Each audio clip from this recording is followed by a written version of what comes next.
unselect that. Hello again, everybody. This is Derek, and I am coming back at you with another Wargaming Weekly for our Wargaming in miniatures. I do have a bunch of miniatures on the table here that I will be working on today. I've got some campsites that I'm going to be finishing, plus I've got some Flames of War miniatures here for a commission that I'll be working on as well. I started this video a little early because I'm gonna see if I can show this to you. I'm probably in the way.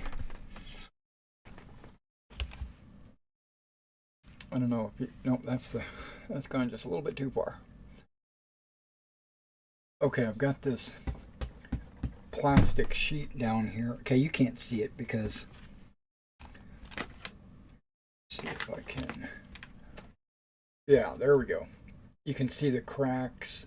There's actually holes in this sheet. It gets to the point where my my office chair, my desk chair, doesn't roll properly. It hits the cracks and the holes. Plus, I like to sit and work barefoot in my own home.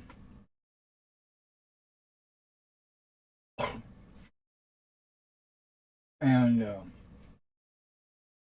I'm sorry, I'm finishing up some medicine lingering in my mouth. So, if it looks like I'm talking with my mouth full, it's because I am. But I'm trying not to be rude. Okay. Let's wash that down a little bit.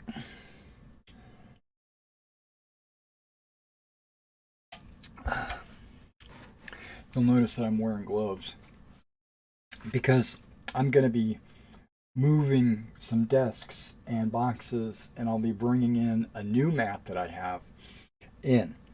The one that I have under here was a gift from my wife a year or two ago, and it was already cracking when she gave it to me. It was an inexpensive pickup at like a thrift store or something like that. It was used, which it's worked for many years, and I've totally dig it. But it's getting to the point where those cracks are now getting so bad that my feet sometimes get caught on the cracks or they get cut.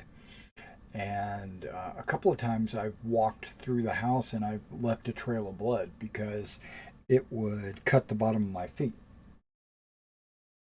which is totally not cool. So, I mean, not so bad. Maybe a drop here or there, but it worries me because it could get infected or something like that, and I don't want that to happen. So I've decided, and plus, I don't like the fact that my chair doesn't move around smoothly. Another point is the tip of my, the one that's under the table right now has a lip. And if you're familiar with office chair mats, the lip basically means that it goes up and then it comes in, and then it has like this little tongue that sticks deeper under the chair, under the table. So that like when you roll your chair under the table or whatever, you can get, it'll roll all the way under. This new one doesn't have a lip. It's completely rectangular, right? So the corners here will be covered, but I don't know how far in I need to push it. I really don't need to push it that far because I don't usually take this chair and slide it under my table. So what that means is it's going to probably stick out a little bit further in the backside, which is good because sometimes I'll roll my chair back a little bit. So basically it's going to be in a kind of a different position. Plus, I tried centering the lip under, directly where I would be rolling, where I don't need to do that with the rectangle because it's got the entire front covered. So I can have my mat pushed a little bit to the right under this workbench a little bit because this other one is right up against the edge, but the new one can go under the workbench a little bit, and I don't have to put it under my printer. So so basically it's going to be shifted to the right just slightly. And so that's what I'm going to get to working on. Now once I clean all this up, move this table out of the way, I'm going to vacuum. And so I'm going to have to mute the microphone so you guys don't hear the vacuum just going, it'd be super loud.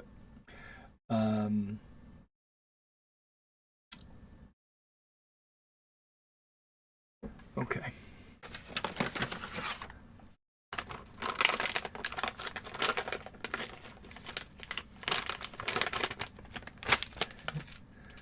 Okay, bear with me.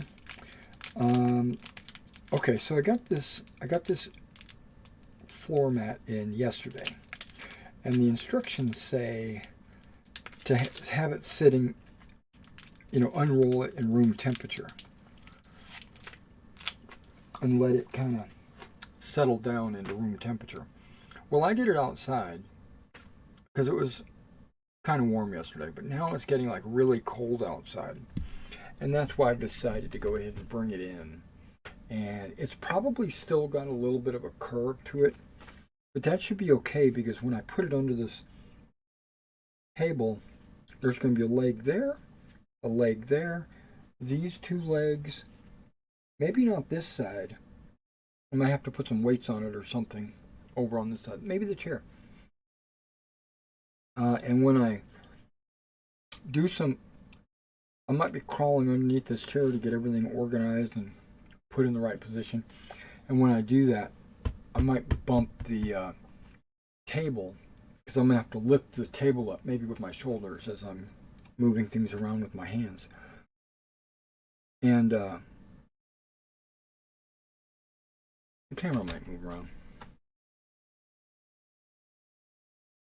And I also got that rubber sheet in that I was talking about yesterday, or whenever I was talking about it.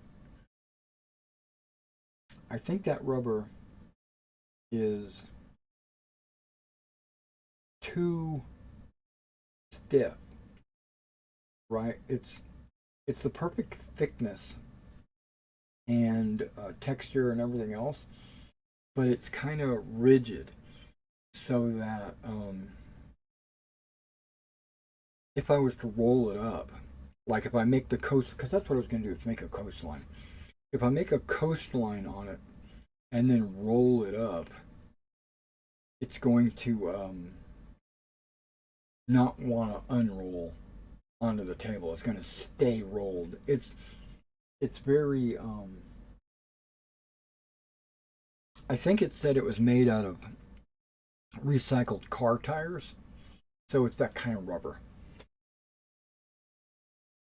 Okay, so having said everything and getting everything started,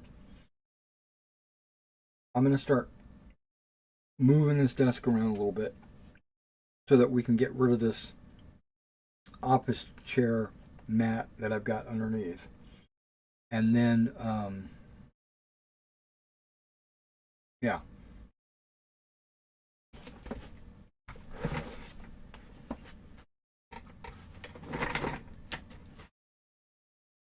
So then I can vacuum.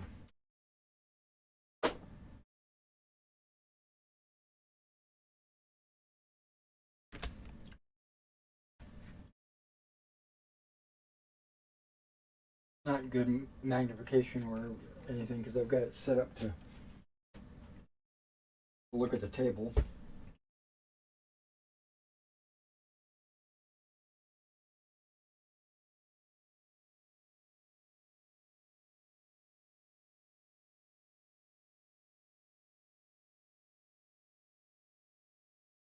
Yeah, these boxes weigh a ton.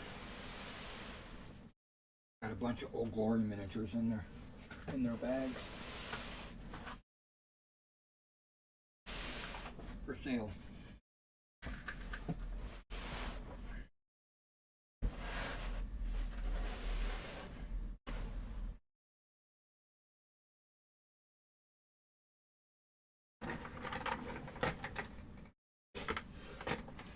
See how it doesn't want to roll on the carpet?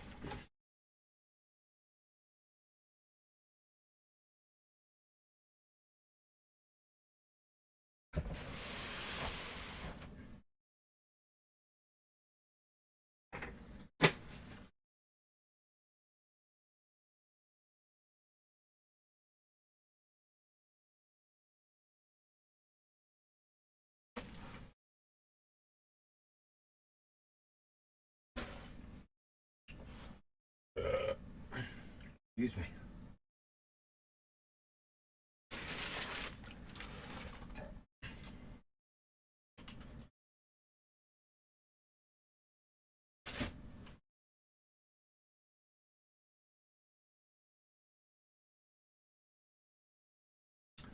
Okay, now moving my painting desk a little bit.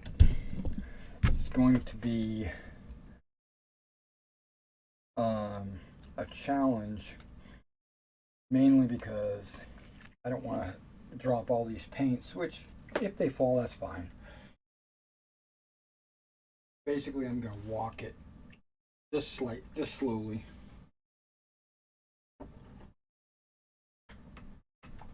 Or maybe not. Because it does weigh like 500 pounds.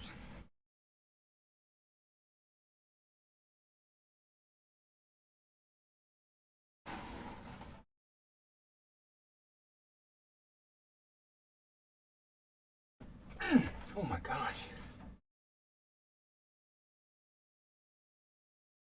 This backside that's like super heavy. Okay, watch this. I'll lighten the load a little bit.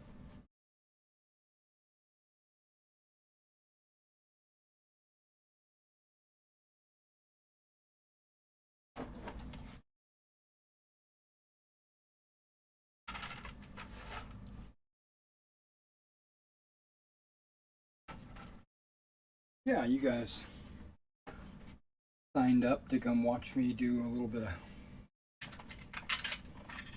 Oh, this weighs almost as much.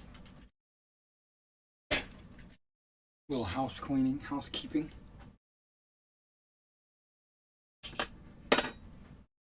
And now let's see if this end weighs as much as it did just a second ago.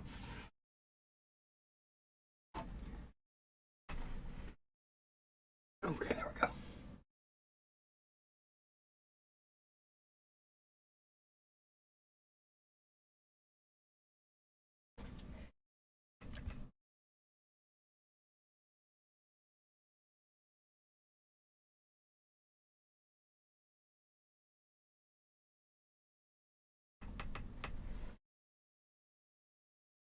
Okay, that wasn't too bad.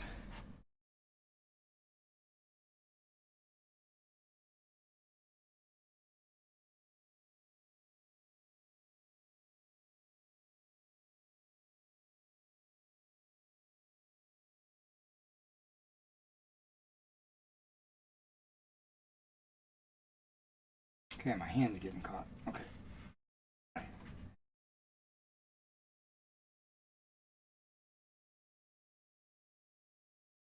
I think that's really all as far as it needs to go. It doesn't need to go too far crazy out there. And you can see it. Well, maybe you can't, but you can see where the plastic ends and where the weight of my table is.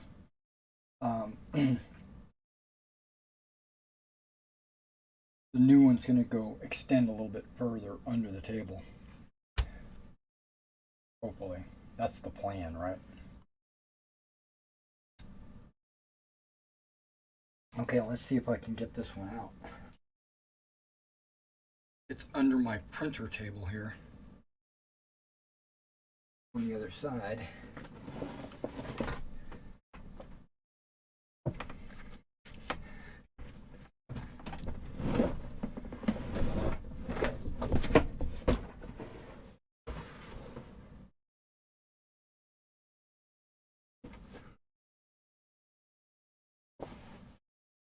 Now look at the, I don't know if you can see that.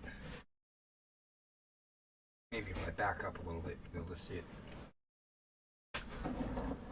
Look at all those cracks, holes.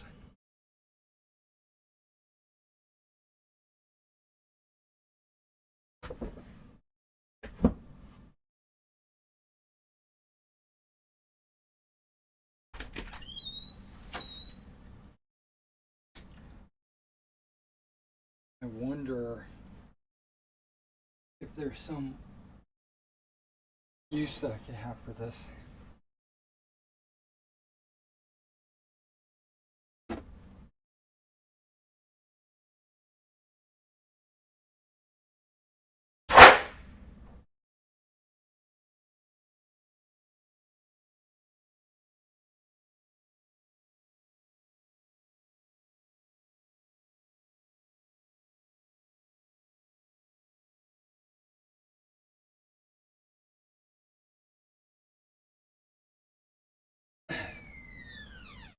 Alright, yeah, this definitely needs a little vacuuming, huh?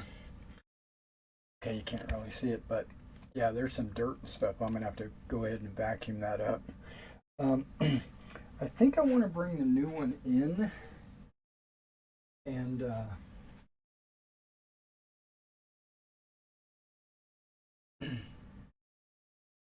I don't. I'm just gonna vacuum.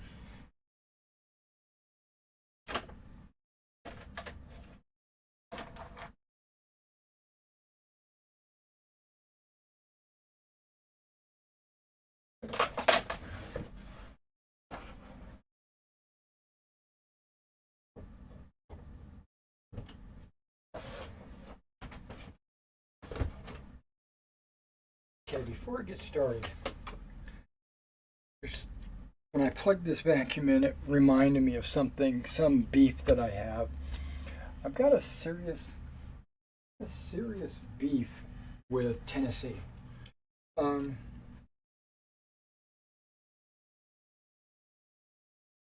lived in a bunch of states.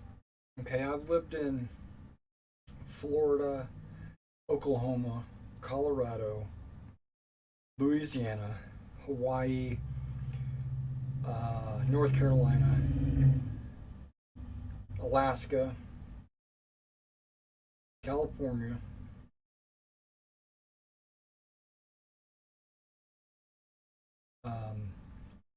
I've been to a few other states where family lives, and travel. But I've lived in a lot of states, especially when I was growing up and moving around and stuff like that. And plugs, in every single state, and you can attest, if you're watching this, you can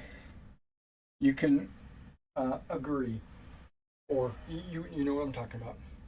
There's a 3-prong plug, right? House has, everybody has 3-prong plugs. You've got the 2 vertical, right? The positive and the negative, right? And then you've got the ground, which is the center hole. In every state that I've ever been in, except Tennessee, it's the 2 lines above and the ground below. I want everyone to know that in Tennessee, the only state, and it is everywhere, I think it's a state like mandate that It's the positive and the negative, and the ground is above. And I asked an electrician, why is it like that in Tennessee? Why is Tennessee so backwards that it has it upside down? They think they are being progressive, saying that if something metallic, this is the example that I got. If something metallic falls down while something is plugged in, it's going to land on the ground and not the positive and negative and short everything out. That's ridiculous. I understand it, but every time I go to plug, because of my upbringing and my hundreds of years of living in every other state, I go to plug something in and then I go, oh shit, I got to turn the plug upside down and stick it in. it's so backwards. Okay, so I'm going to mute the microphone.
There you go. I got carried away and started doing everything. That's right. It's clean now. It's ready to go. I could bring the other one in and start laying it out. Oh.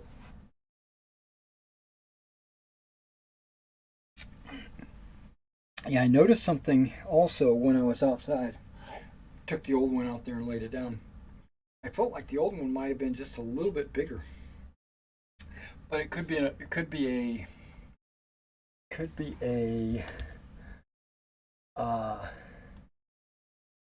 what do you call it? Not an illusion. What's the word?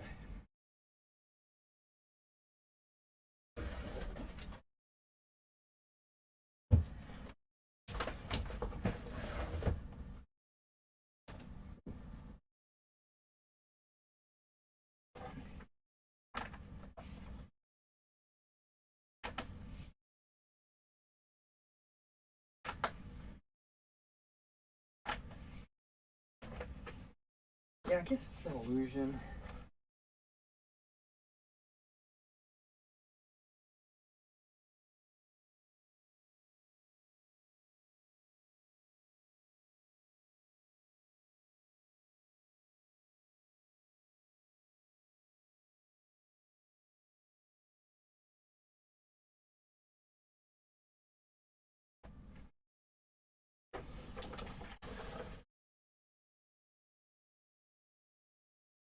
Okay, now give me a moment.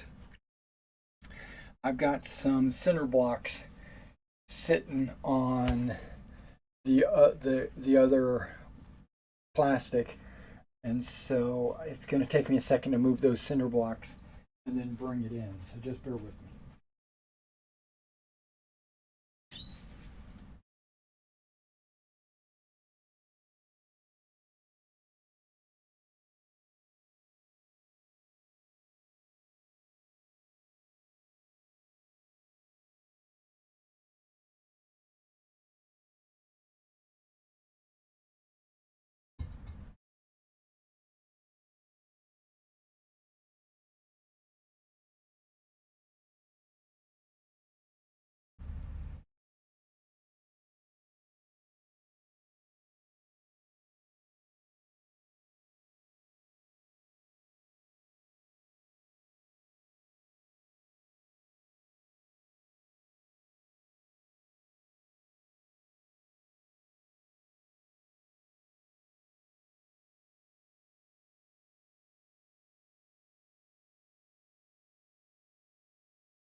Okay.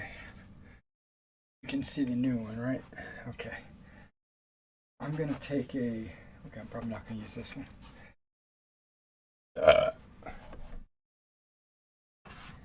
I'll use this one. I'm going to take a...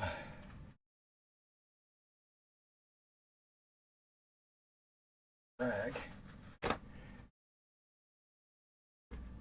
I'm going to wipe off the areas that the cinder blocks were sitting on because I think some like concrete dust or whatever is left behind. So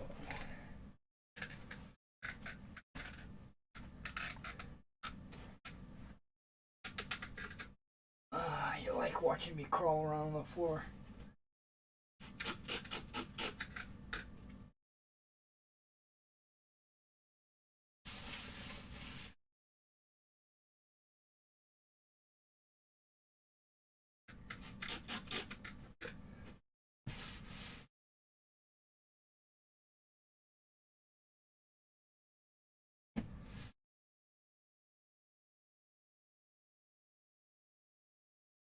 And it retained the majority of its unroll.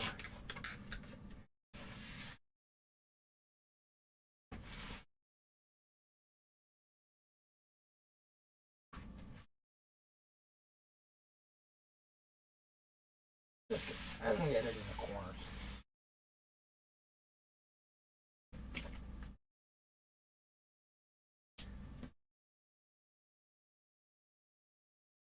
Yikes. Okay.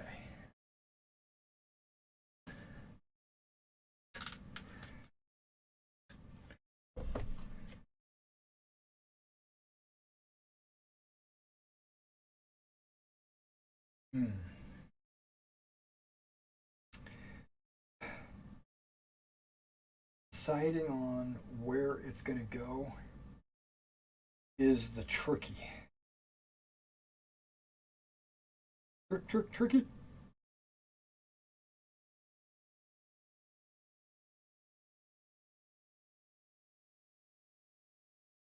It should be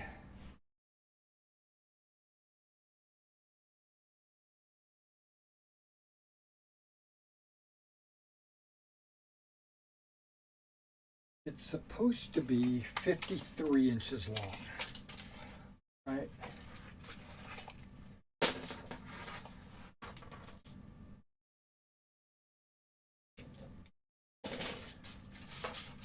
It's pretty close to 53. It's 52 and like 3/4.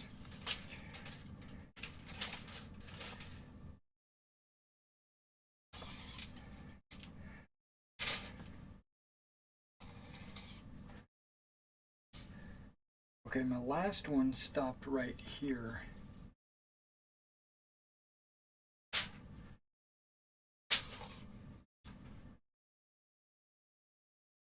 Okay. Yep, it's the same length as my other one with the lip.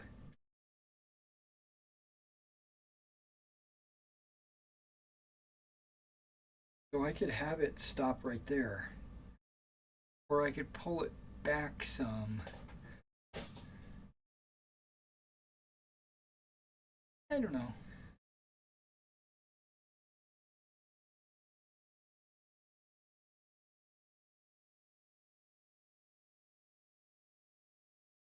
Because I do want it to go under the table a little bit so that my feet aren't constantly, hitting the edge.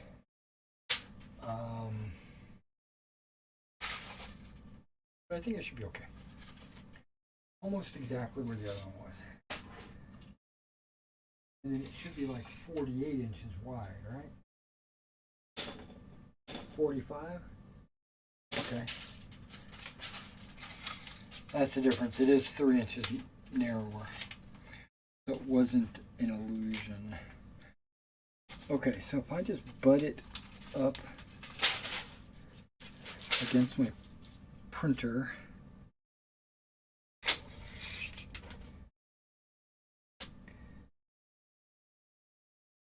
it'll just barely go under these legs. and that leg. Okay.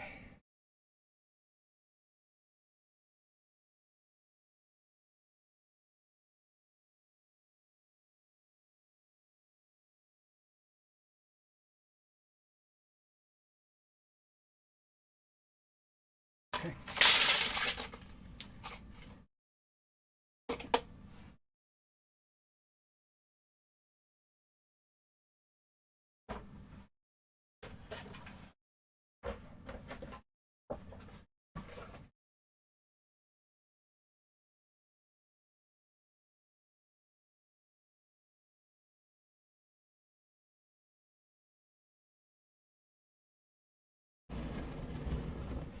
Yeah, and because of the little nubs that are on the bottom, it doesn't want to slide when I get it into place.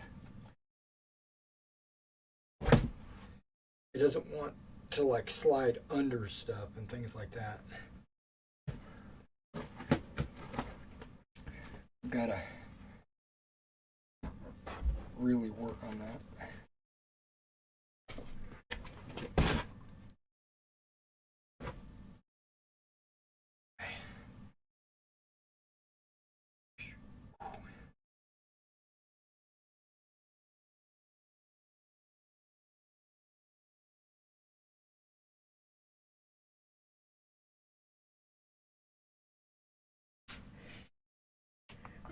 I'm going to move this camera into a position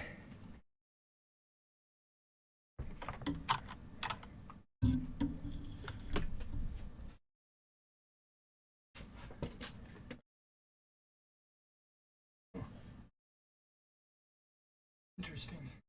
Okay, so you can see under my desk. I'm actually going to be climbing under my desk. So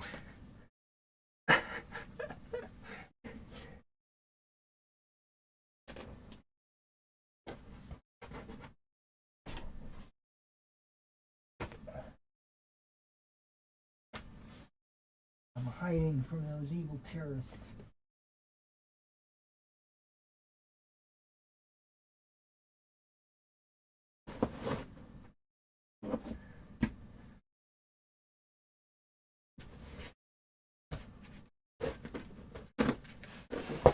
Okay, there we go.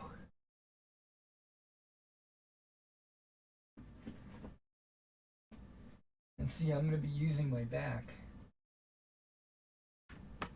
Oh man, I thought I was. I'm trying to lift this up. I know I can lift this because this should be a separate piece. This is actually part of my desk.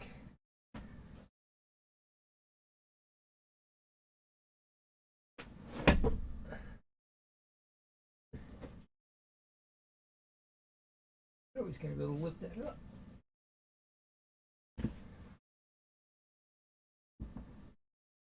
Using the back. Oh man, that's like super heavy. Maybe I could do it when it didn't have a bunch of stuff on it.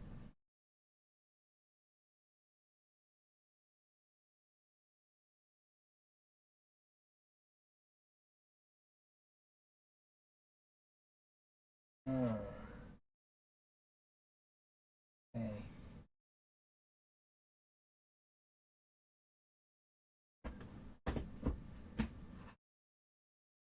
I have to rethink this.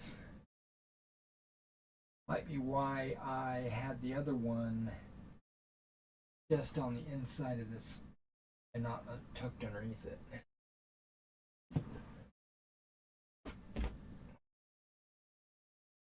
And then that forced it to go underneath this. But I don't want to do that this time. Actually, it won't matter, really.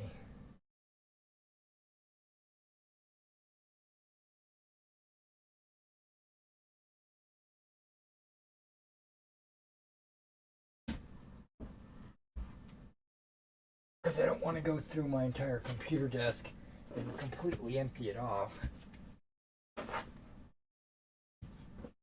I mean, I could take a few things off of it to make it a little bit lighter.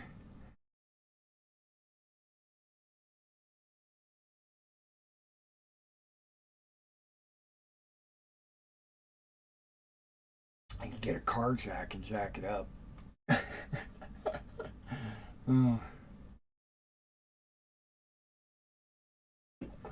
Okay, let's lighten it up just a little bit.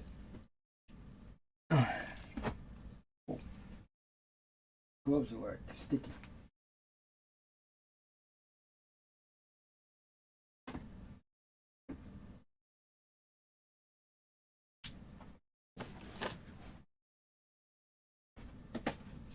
Weigh anything.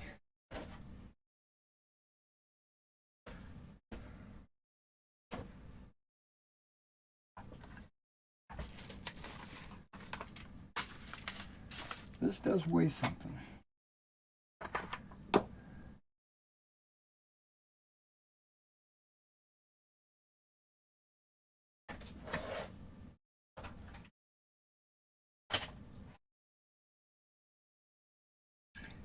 And I'm sure this paint rack weighs quite a bit.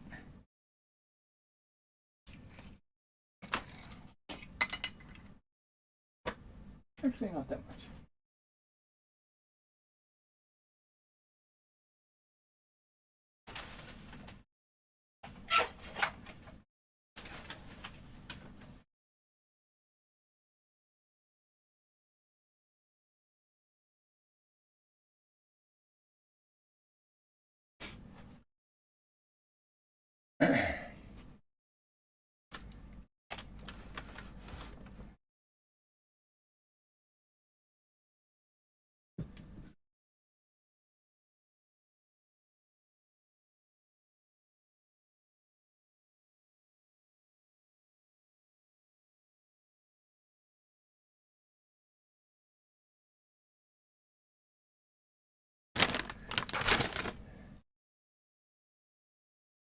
Okay, that's a lot of weight.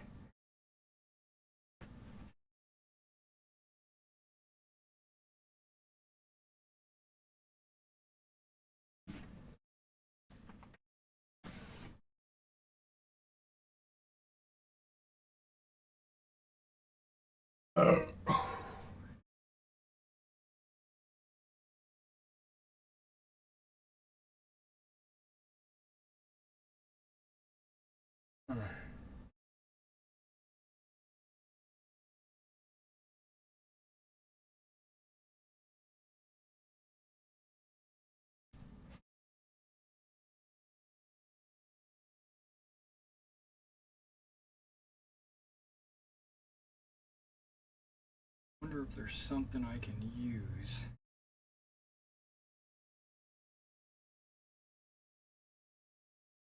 Actually, there is. Okay, hang on. I can lift this up just a little bit. And I can use...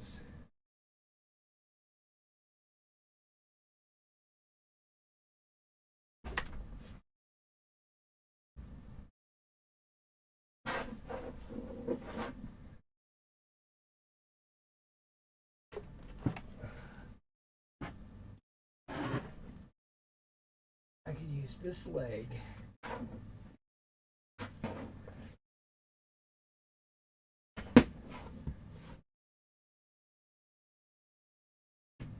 Prop it up a little bit. Maybe right there. That'll give it like this much of a lift. I think. We'll see. Okay, it's going up a lot easier.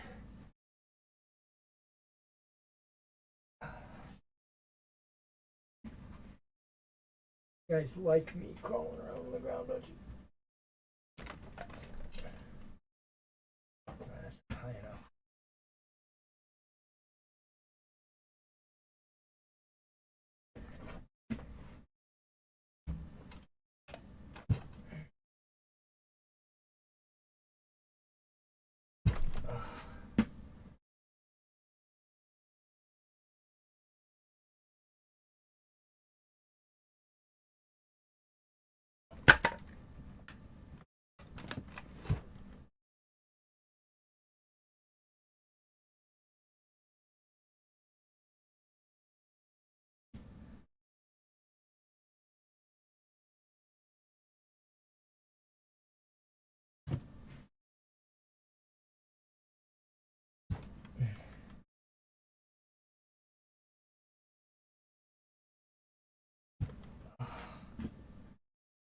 That sucker is not moving. It weighs a ton.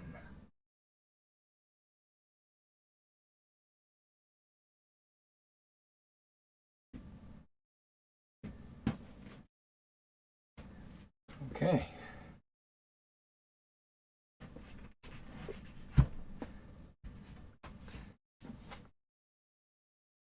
I built that table to last, apparently. Okay. Well, then I guess I'm going to have to shift the mat a little bit to the left a little bit then.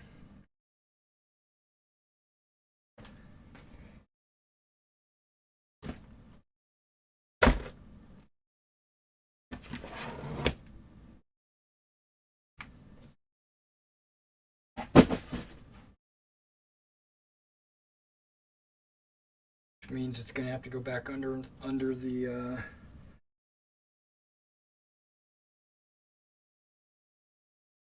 gonna have to go back under the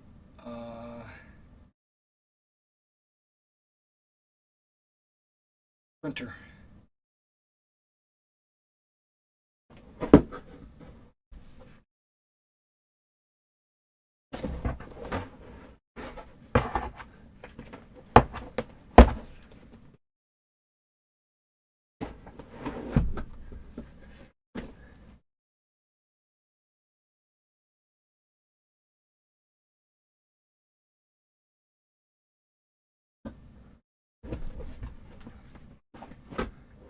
I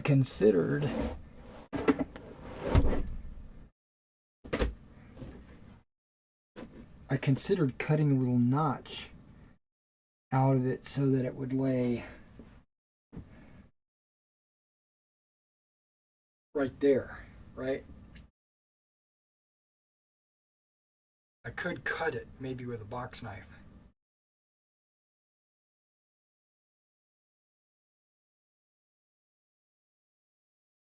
And then it would definitely lay right there. Because that's where I want it, right exactly where it is. This is the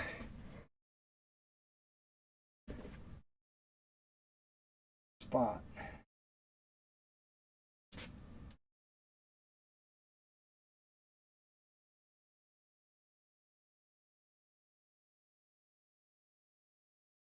Not that way.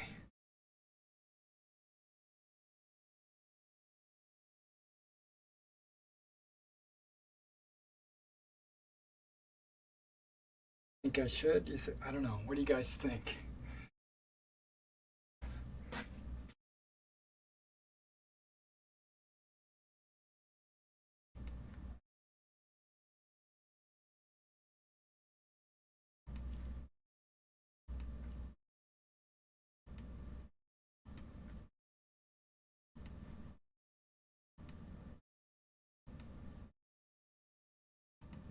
There we go.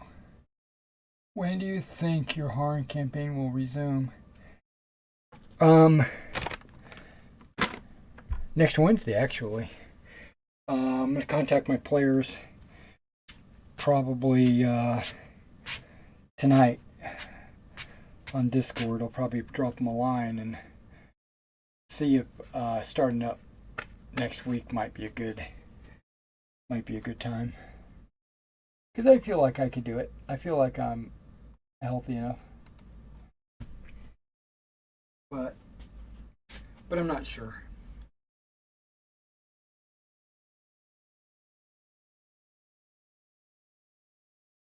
Do I like it right there? I do like it right there. Am I going to need to cut this?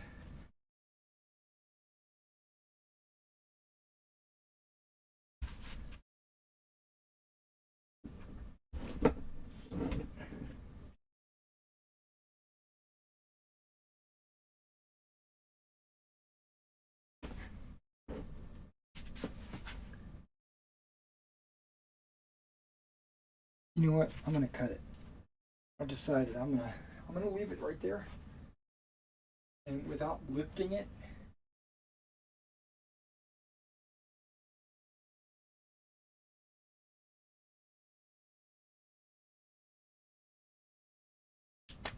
I might have to pull it out again cut it.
One reason why I don't like cutting things like this is because I'm afraid it's going to weaken it or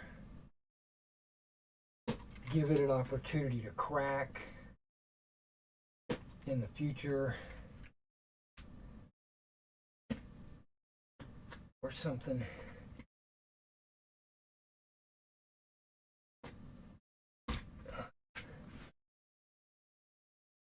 How do you like my butt? Got my butt.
The knife is going in, like when I just press it straight in.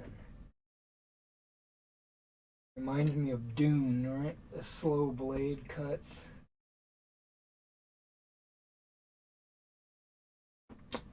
Because that's what's happening. I'm pushing very slow and it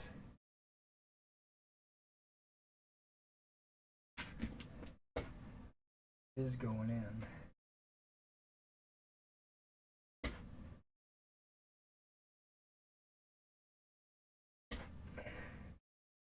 Now I thought about leaving the other mat underneath there and then putting another mat on top of it. You know, they make these hardwood floor mats, which I guess are basically mats that don't have the little nubs on the bottom of them.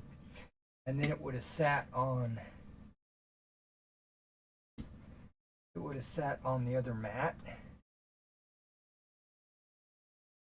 And it would basically given me like a double thickness or whatever, but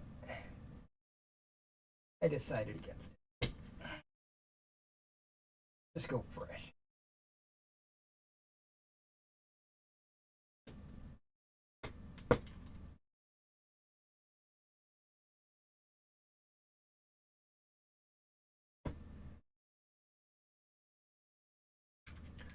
Get a good angle.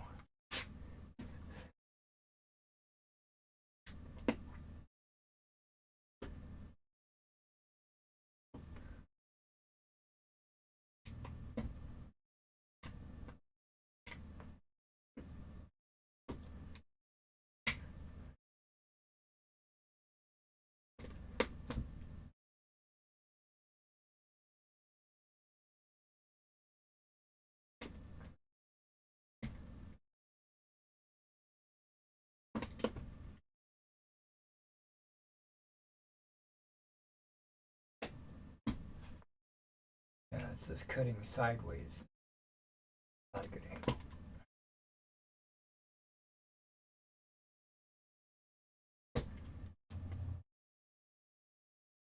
I wonder if scissors would work on this.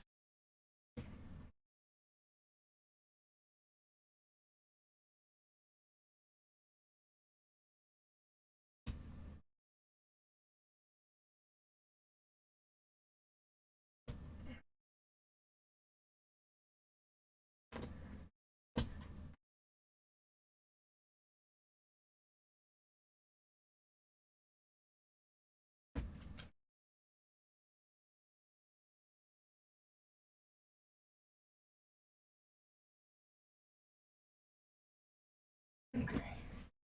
Sorry, I just want to get a better angle.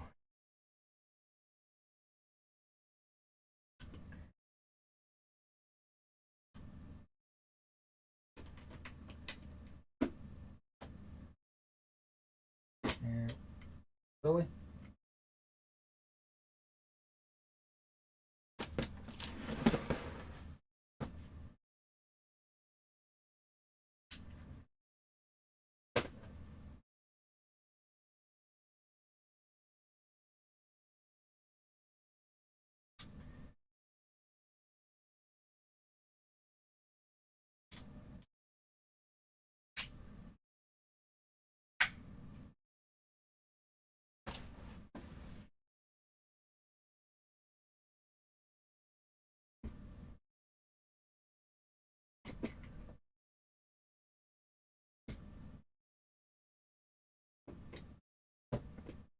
Yeah, we got one side.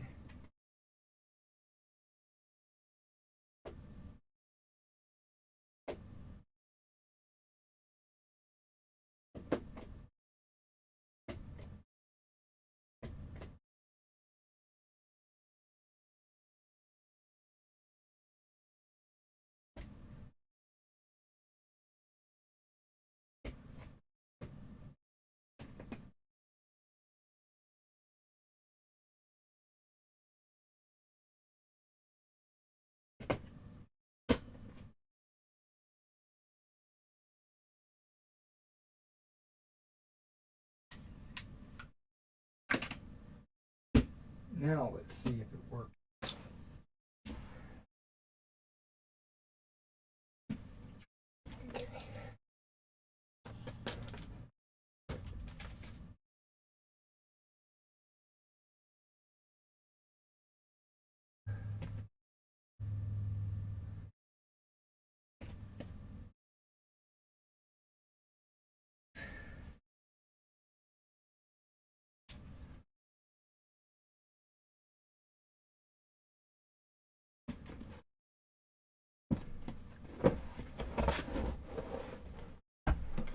See, these nubs keep catching. Makes it hard. That's what she said.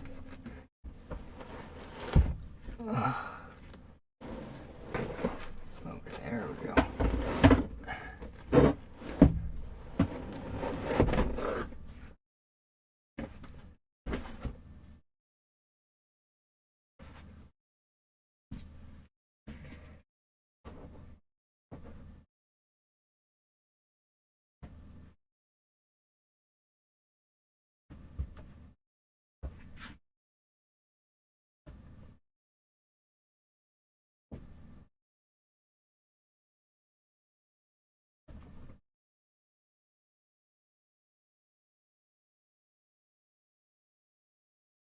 Little bit tight.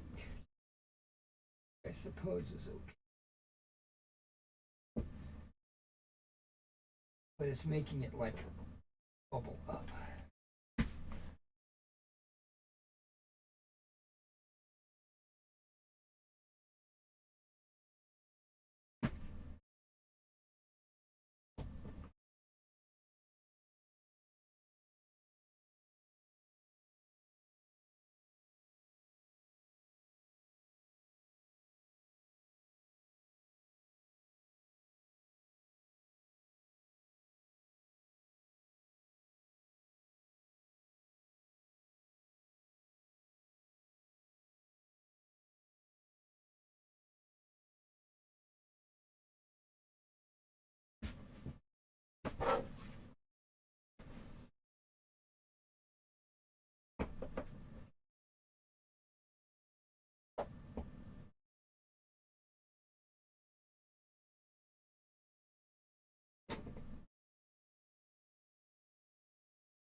really wanted to get to those 15mm miniatures that I'm working on today.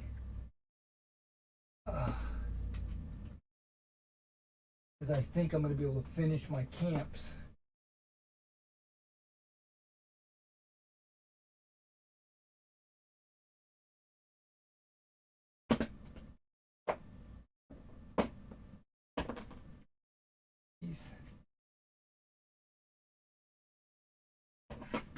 That's going to let me pull back some.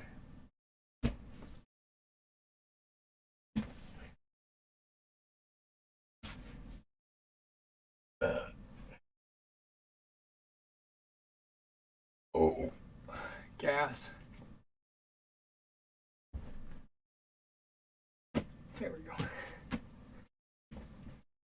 Now it's laying flat.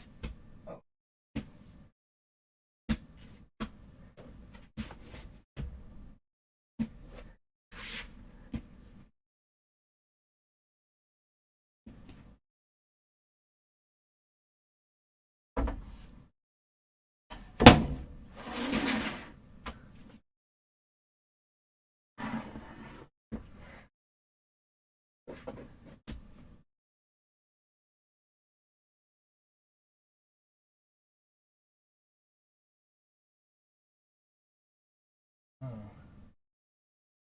I don't want to do this.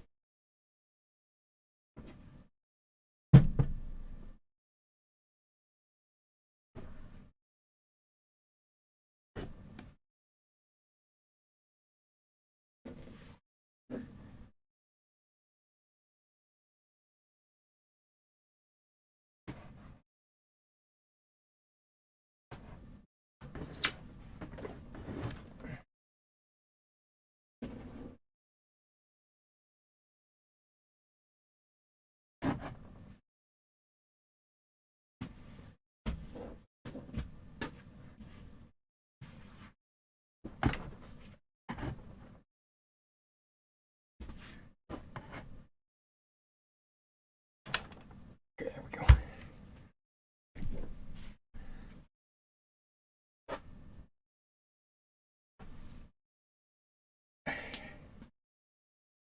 Okay. That.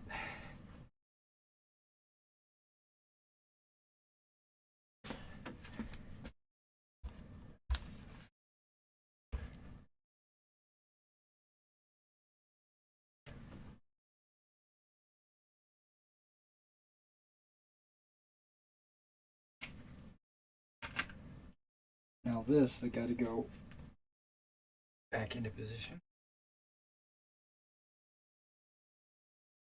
Got to catch my breath.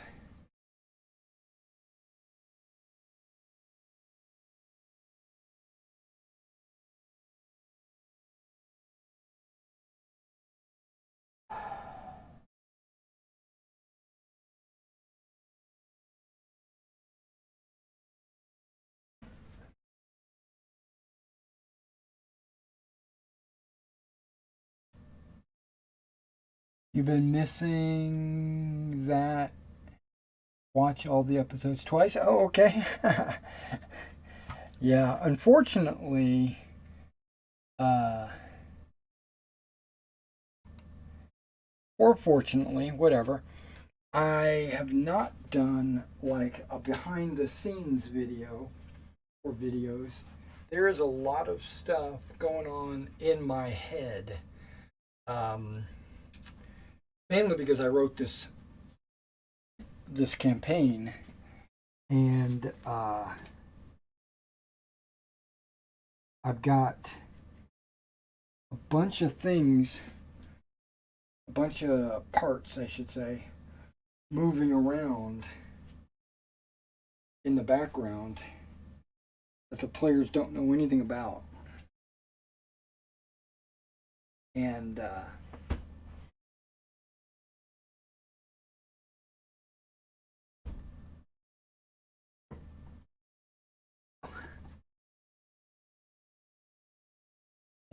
it'll be fun once they gradually uncover all the nuances of the campaign.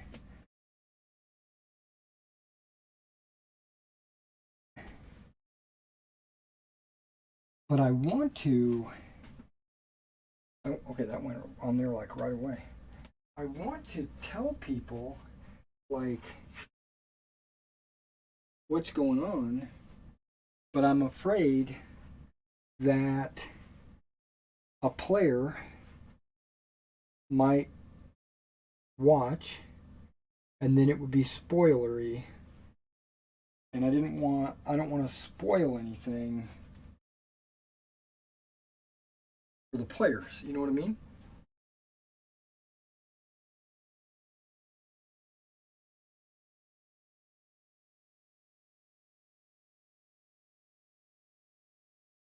And it would be spoilery for viewers like yourself that are just excited about the story and want to see how everything turns out and stuff like that. If I was to tell you, oh, this is the big bad guy, or this is what's going on, you might be like, well, darn, I wanted to figure it out on my own. So yeah, I'm not doing any kind of like GM behind the scenes story. I thought about doing like recaps of the daily adventures, but then I realized that during recaps I would probably reveal too much. And I don't want to do that. Okay, well, that table's back into position.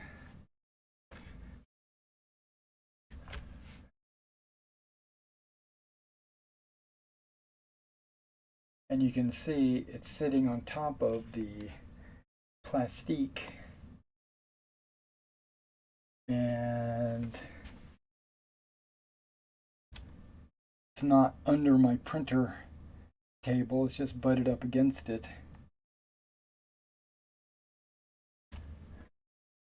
Kind of the way I wanted it. Perfect.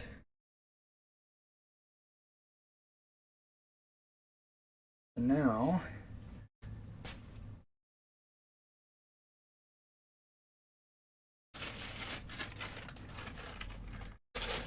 start putting things back the way they were.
Now, before I put this paint rack down, I think I'm going to dust under where the paint rack was because it looks pretty dirty.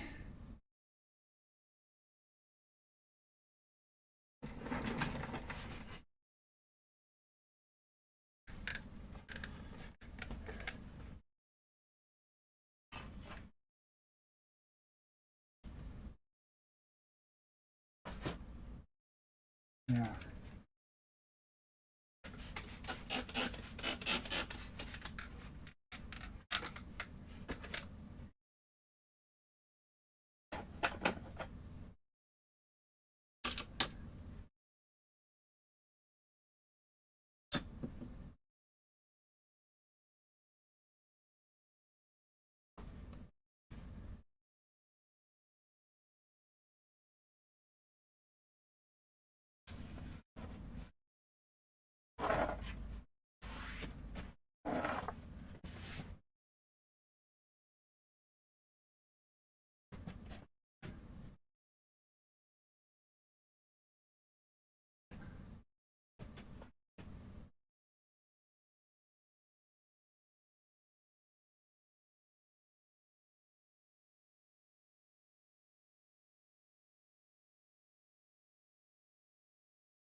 Okay.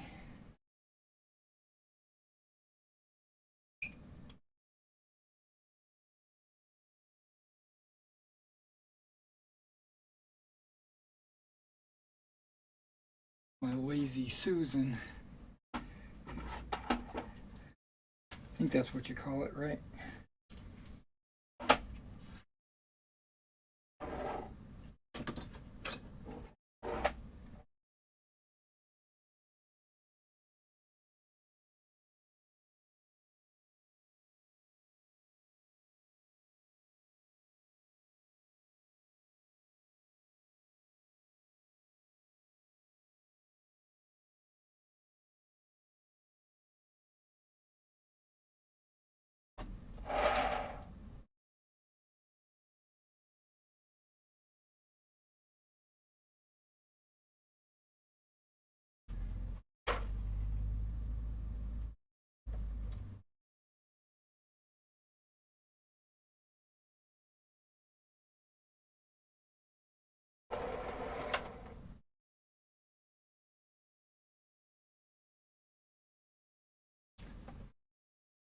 There we go.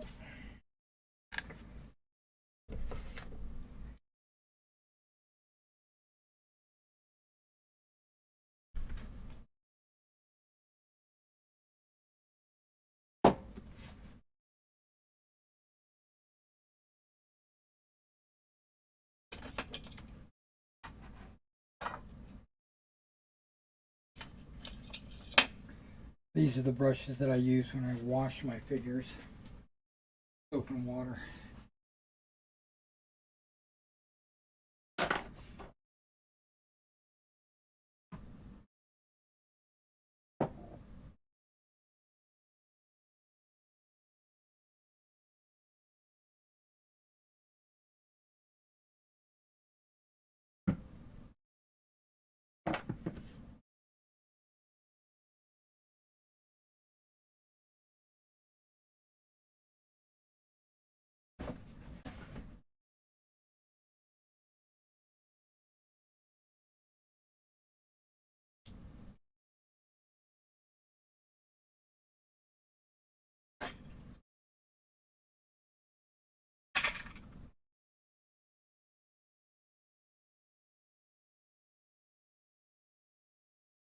Ooh, I'm gonna have to.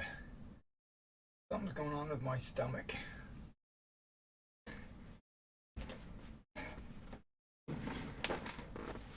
I'm gonna have to relax for a minute.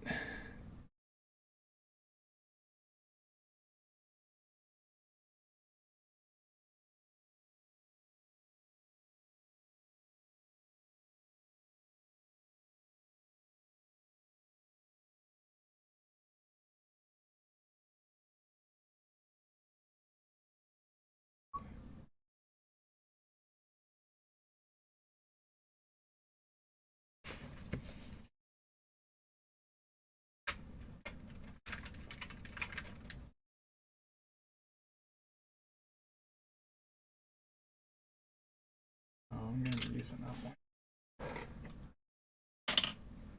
Oh.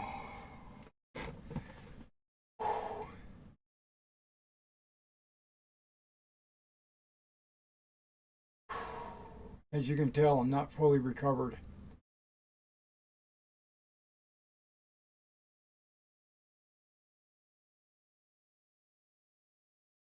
My stomach is tied up in knots right now.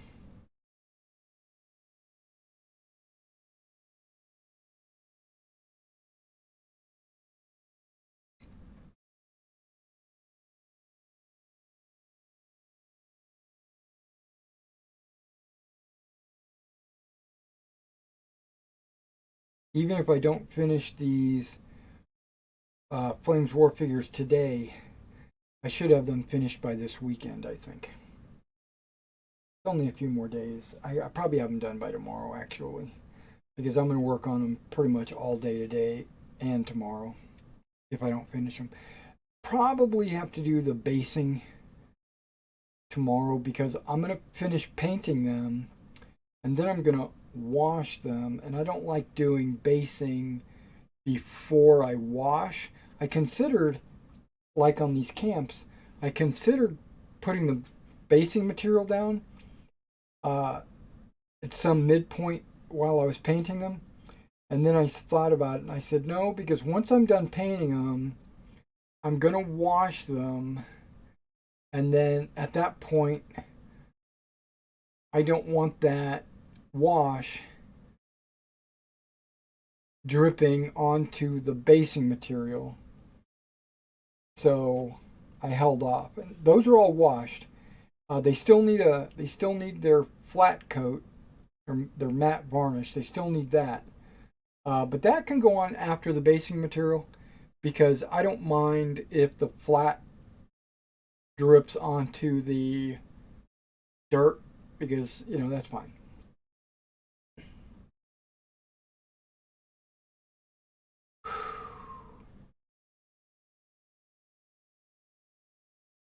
Okay, everything is not put back where it belongs. That's okay. I can gradually do that over time.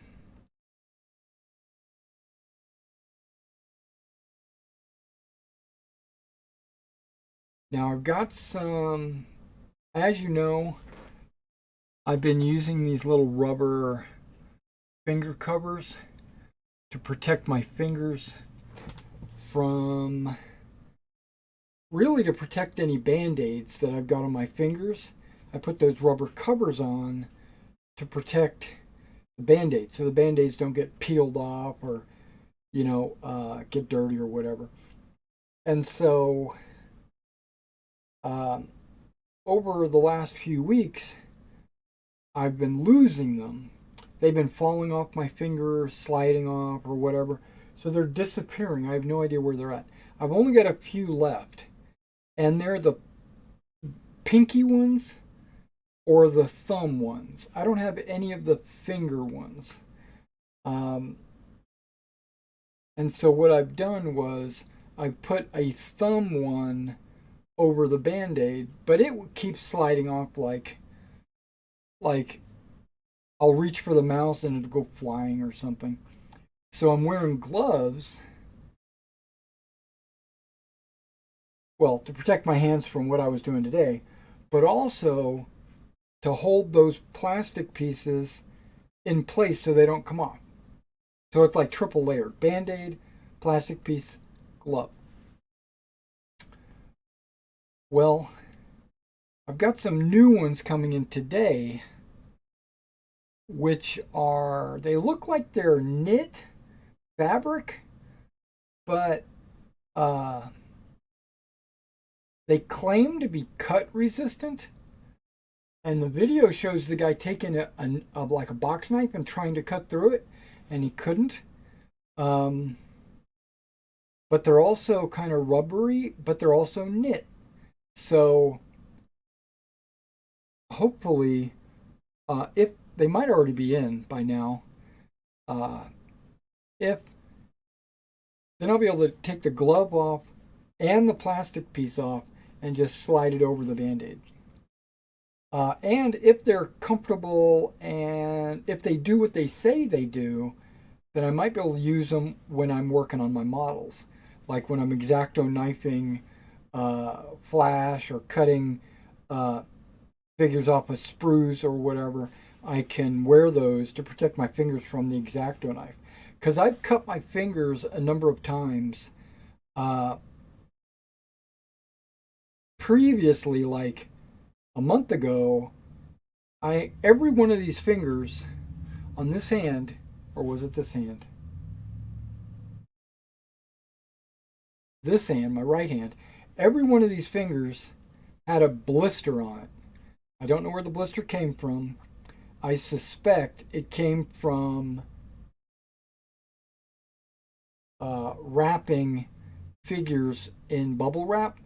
When you wrap like 200 figures, the fingers started to get like friction burns, and then gradually I developed blisters. Um, so over the last month, not only did I have COVID, but I also had these blisters that I was taking care of. And initially, I got the blisters first, and I couldn't like grab my mouse without it hurting.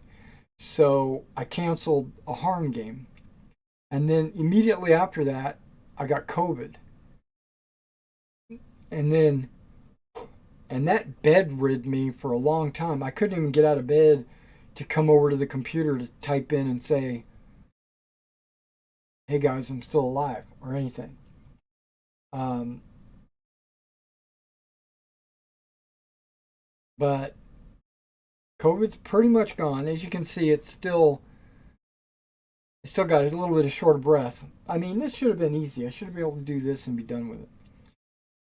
I have to sit down and catch my breath. Um, I'm getting ready to go ahead and work on these guys a little bit. Um, but I also want to go outside and check to see if my shipment is here yet. I had a big auction this last week. Started a bunch of stuff at 99 cents. And I found, like when I cleaned up my entire work area, I knew they were back there. I just didn't realize how many I had. I thought I had one or two trays, but actually I had three uh, three tray sets full of micro armor. One 285th scale, 6mm World War II Germans and Americans that I had collected many moons ago to play Spearhead or Command Decision, either one. The Bastogne campaign module, right? So I had done a lot of figures, and in Spearhead, I could have a 5x9 ping pong table, and it could represent three major battles, right? I could, because of the way the scale works, I could have had like Clairvaux, uh, what was the name? Buchholz. I could have like, I don't think I could go all the way down to Wiltz, but there's like a center town in the with a bridge and stuff.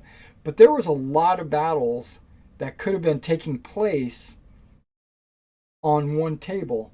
So I couldn't just make one Panzer battalion because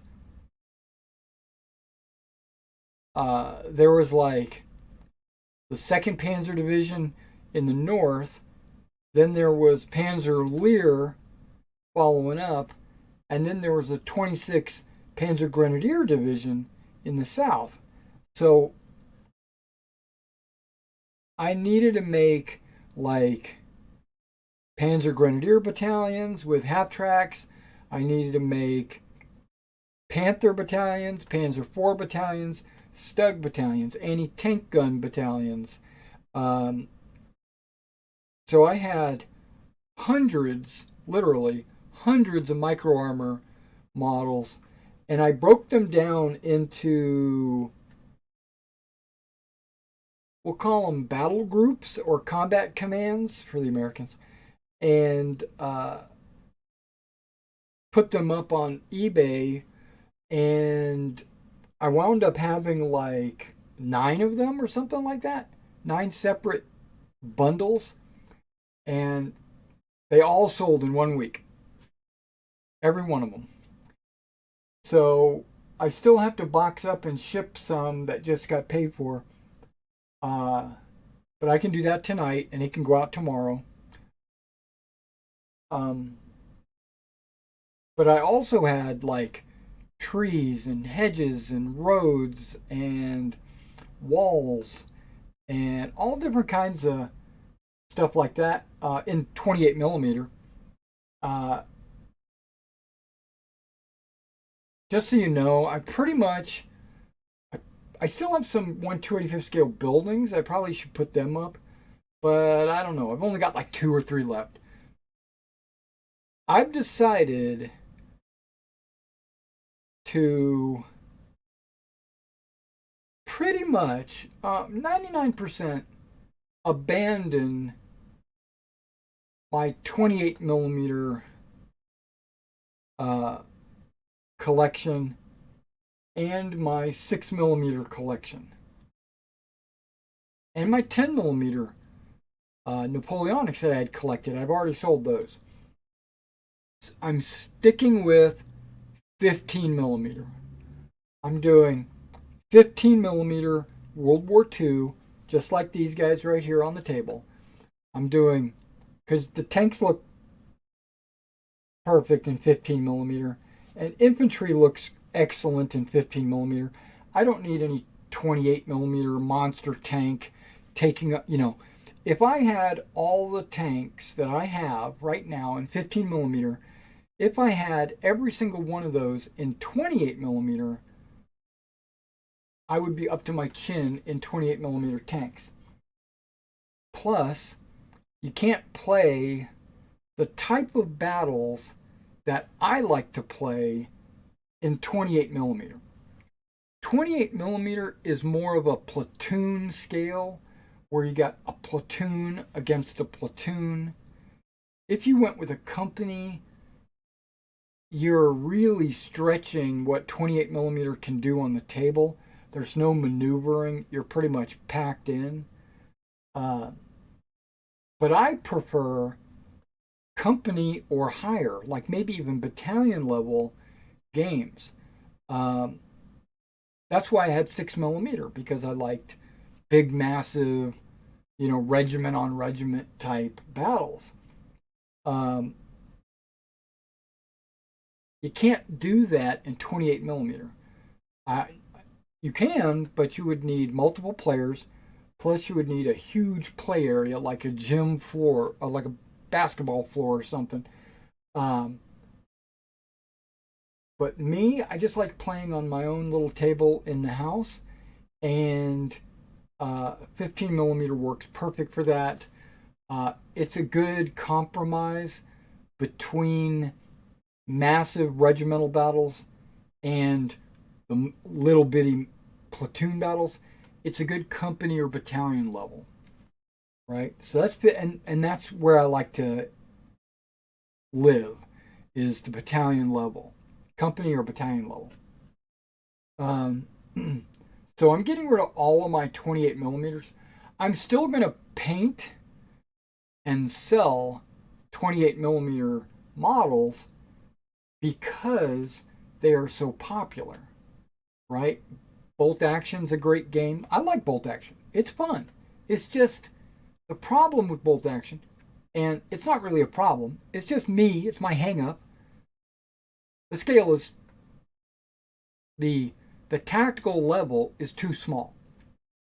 It's platoon on platoon, and that's just not where I like to live.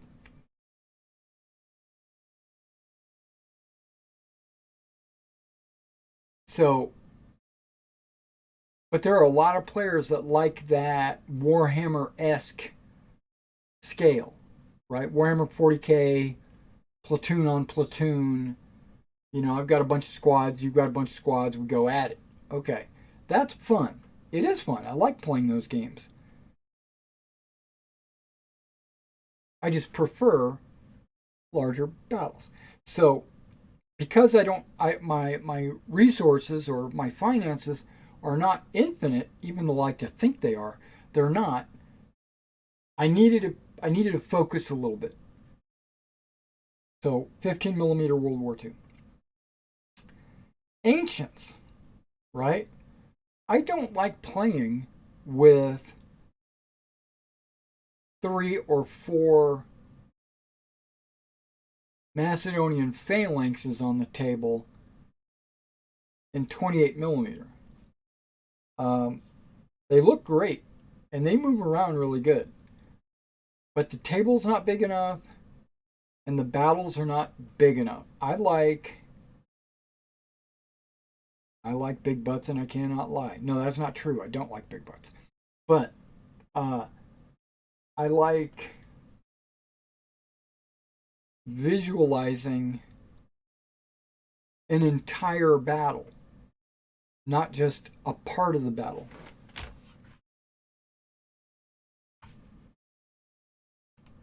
Hey, go for it, painting. Hello to you too. You missed all the action where I was putting in my new floor mat. That's all over with. I'm just catching a breath now. Basically, I'm taking a breath. I'm taking a breather, but while I'm doing that, I'm chit-chatting with you guys. Okay, so, and basically I'm just telling you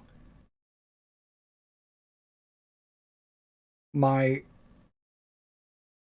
diadem. The ancients, or even, and here we go, even Napoleonics and ancients, I don't want to play a corner of the battle, right? Like, let's talk about Waterloo. I don't want to play just the Huguenot battle or just the La Haye Saint, right? I don't want to do just that. I want the entire battle on the table. That's one reason why I played Napoleon's battles, because you could play Waterloo on one table, the entire thing. Now, you could do it in 28 millimeter. I've seen it done. There's some videos of the Great Napoleonic Battle or something like that in London, where they took like 30 tables and put them out and then lined up every single battalion at Waterloo.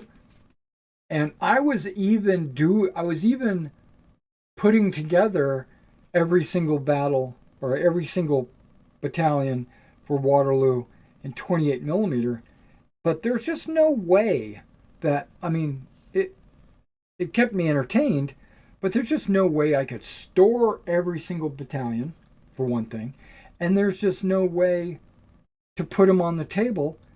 You'd have to play in like Huguenot or La Haye Saint or the Prussian, was it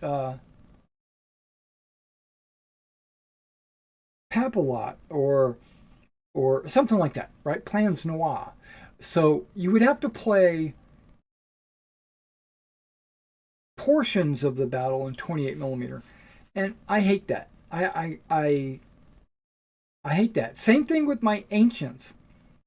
I don't want to sit down and play Gaugamela with the Macedonians against the Persians, but only play the right flank or only play the left flank.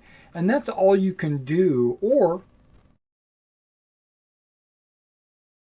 scale it down, right? Where I put a couple of phalanxes on the table in 28 millimeter and say that's all the phalanxes for the Macedonian army. I don't like doing that. I want it to be, I want to see the grandeur of the entire battle. And that is one reason why I thought I was going to be excited about the Warlord Games Epic Waterloo. I thought I was going to be excited about that, but it actually does the reverse. It makes the battalions look massive because there's tons of men, but the base sizes are wider, right? So they went from 40 millimeters to 60 millimeters. And so effectively, now Waterloo, if I was to do Waterloo, is 1.5 times the width. And that's just bass backwards.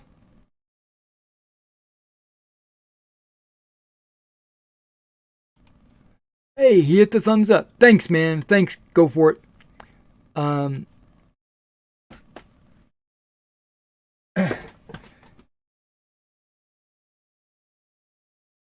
and so basically, I got disenchanted with Epic. And at that same time, I was still in the process. My mind was, uh, the gears were grinding, right? I was grinding my gears. And I said, fuck it. Why am I trying to reinvent the wheel? Why am I trying to do that? I said, 15 millimeter exists. I enjoy 15 millimeter. I used to have an entire Napoleonic collection, Prussian, Austrian, British, French, uh,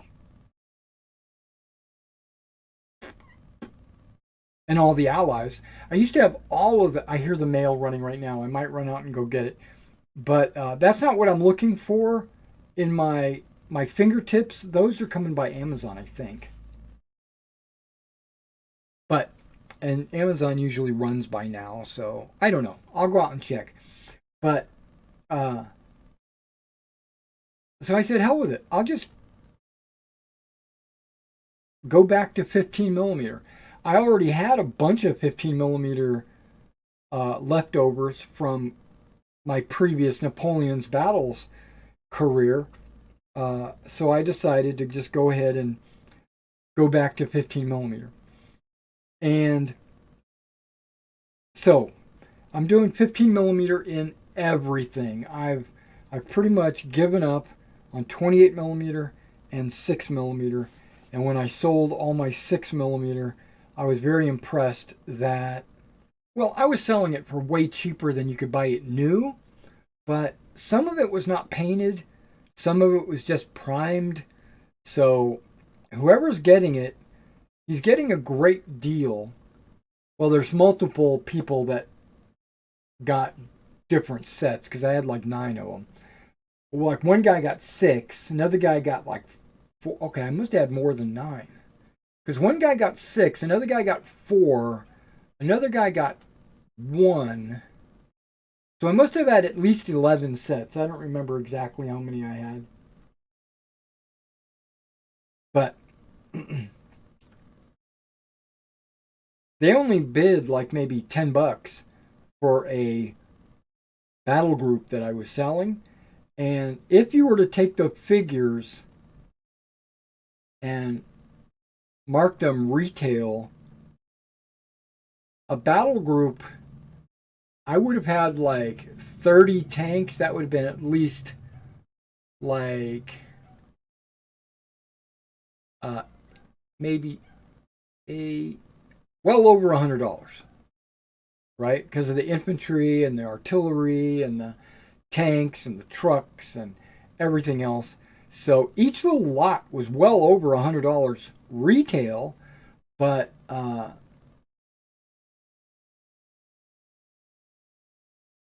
again, I was just trying to unload it. I was trying to just clean out my closet, basically. Which I did. I sold every 285th scale model that I have, even the loose models. And now I've got all these trays over there that are completely empty. They're like for nuts and bolts and everything else. But I could easily put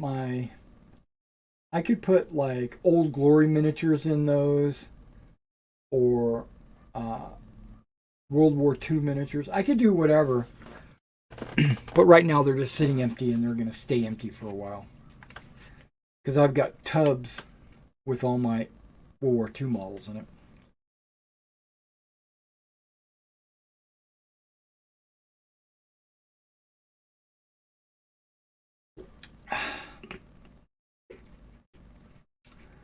Okay, my stomach feels a lot better. I might be able to actually start working on these guys.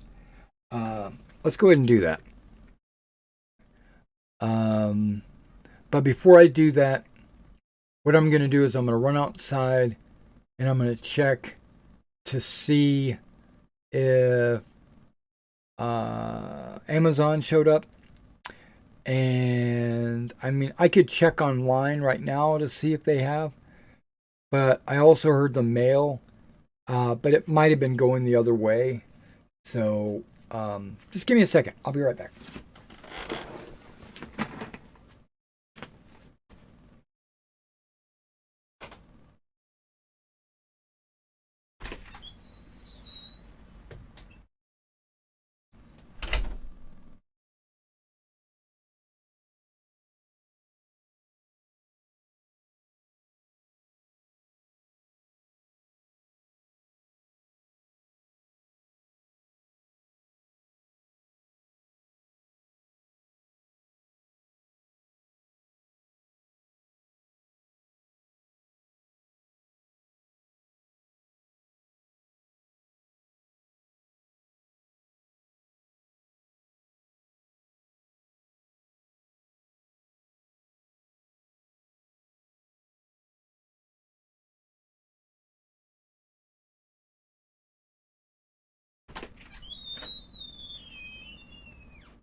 Yeah, nothing's here yet.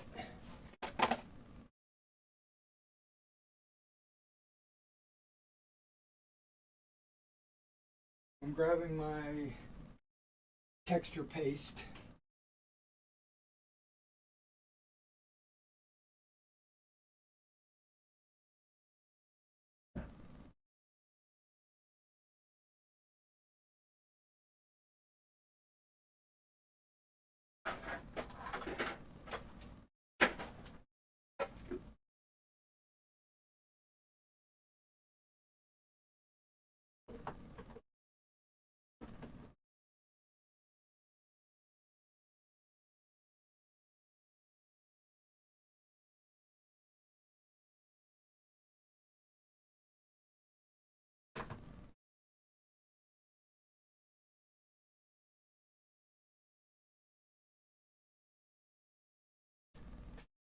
I actually grabbed two.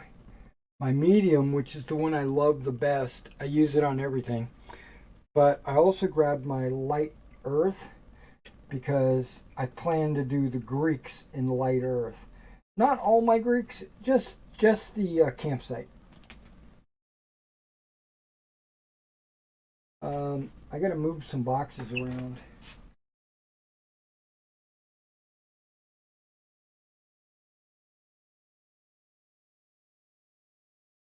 This might wind me because these boxes are full of, and I mean full of Old Glory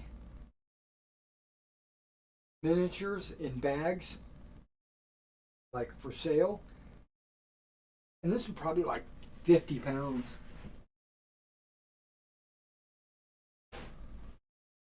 Come on, slide.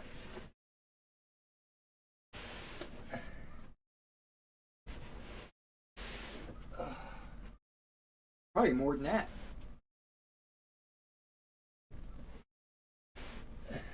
Maybe not. I don't know. I haven't weighed it. Oh.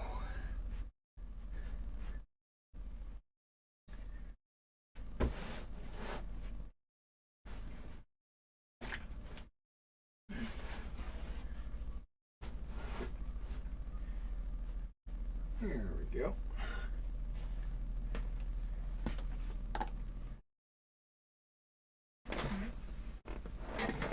Okay. I think I'm ready. Okay, I'm gonna take this one glove off because I don't like painting with this one glove. I know I'm weird like that.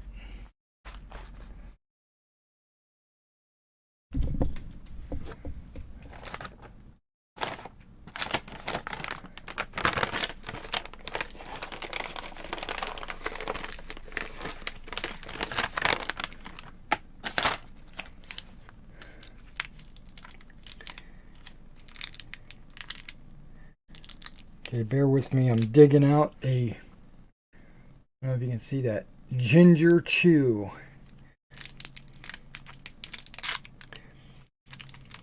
It's actually like a candy, but it's super low calorie. And it's kind of spicy.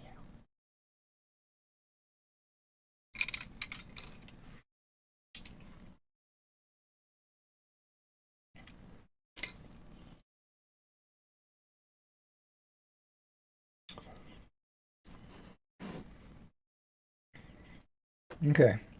I've washed these, but I haven't dull coated them. I'm going to dull coat them after I do the earth. But this is my Greek campsite.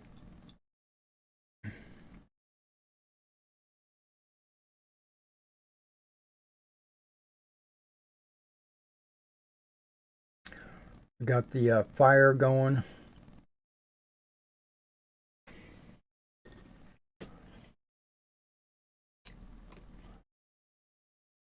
This is my German campsite.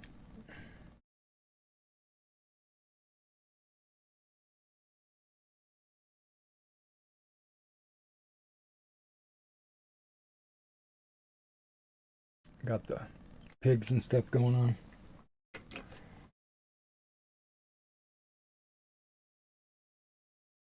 And then the Roman campsite.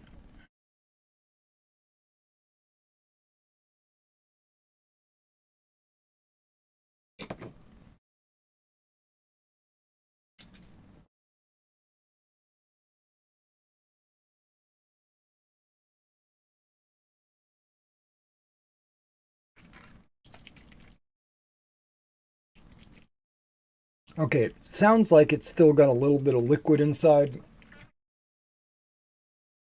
which is great. If not, I was going to add water to it. Okay, there we go. Took a while for the entire thing to start shaking up.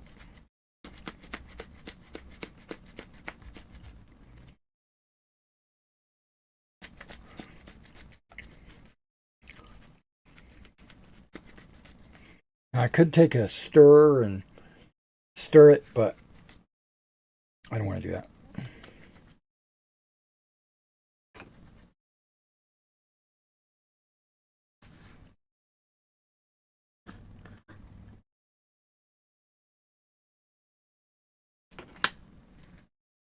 Yep, it's wet enough.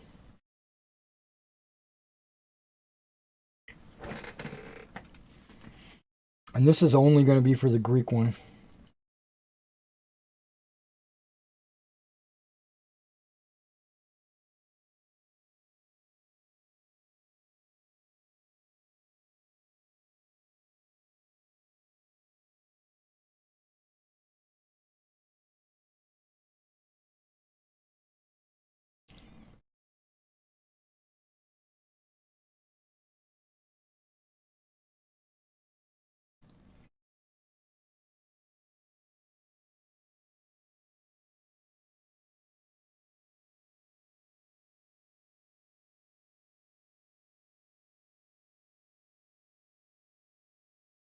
Okay, I'm not getting a lot from the lid.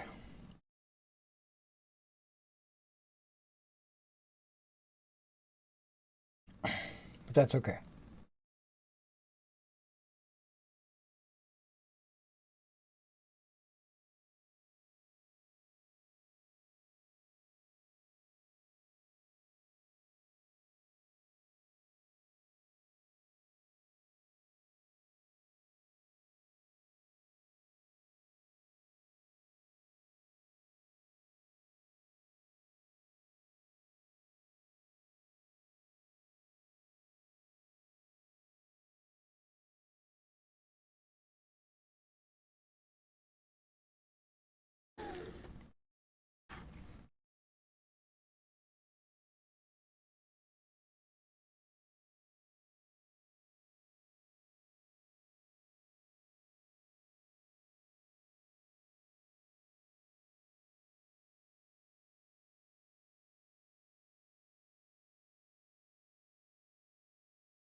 Now I got a little bit of the earth on this clay jug, and I'm totally okay with that. I'm getting some of the earth on the bags too. Um, that's okay because that just means some of the dirt or earth or whatever got on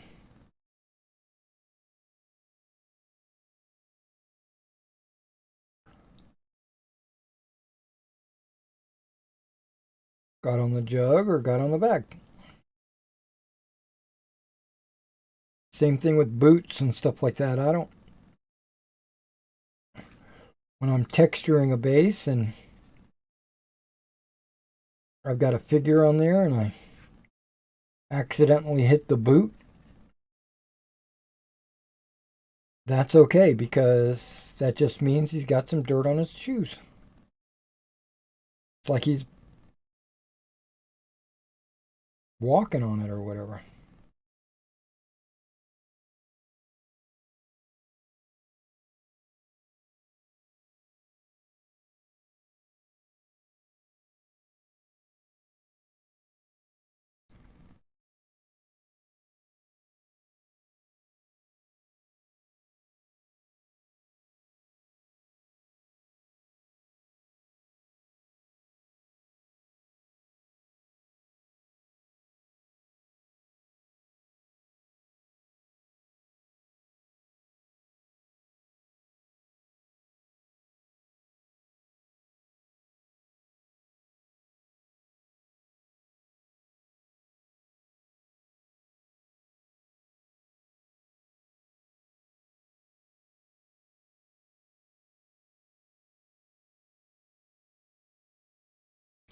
Okay, I can tell right now, just trying to work with this, it's too gummy.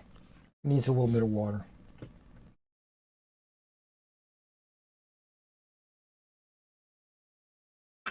And I don't mean a little.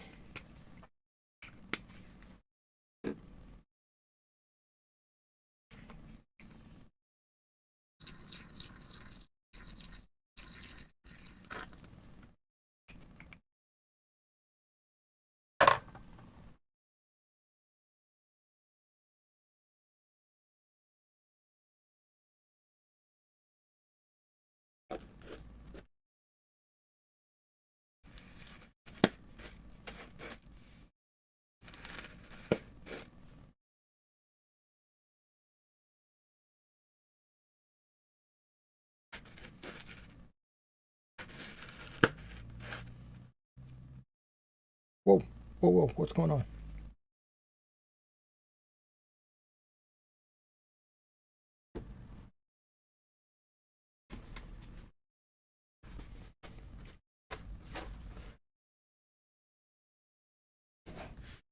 I'm glad that didn't just drip onto a bunch of miniatures. That would have been horrible.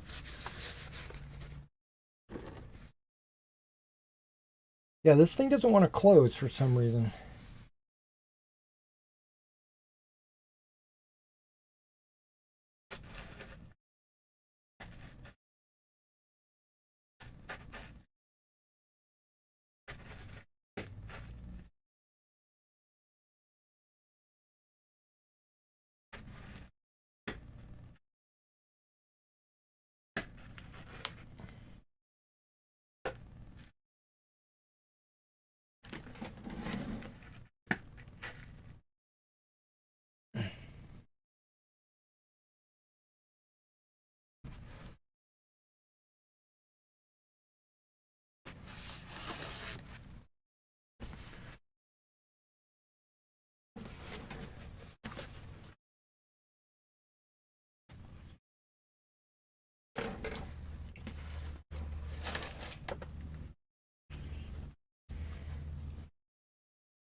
Yeah, I don't know why it's not sealing.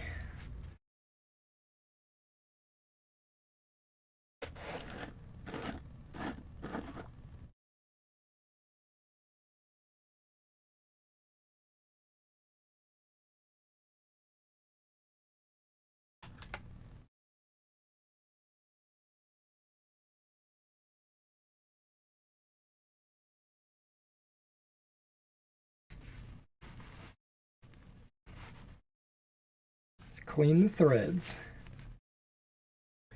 which they don't look like they're dirty at all.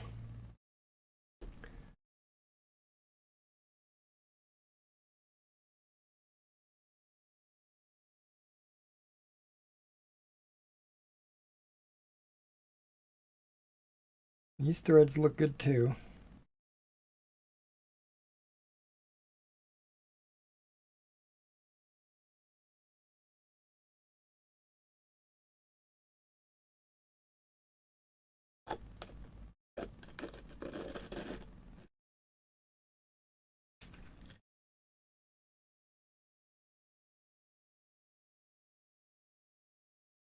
Okay.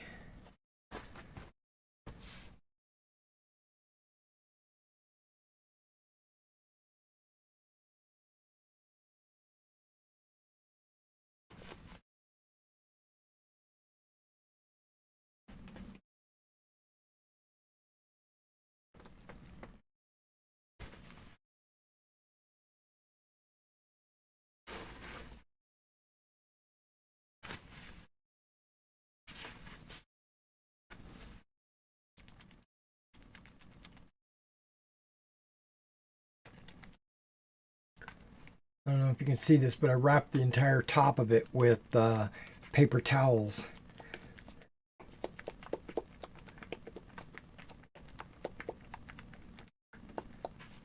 In case there was any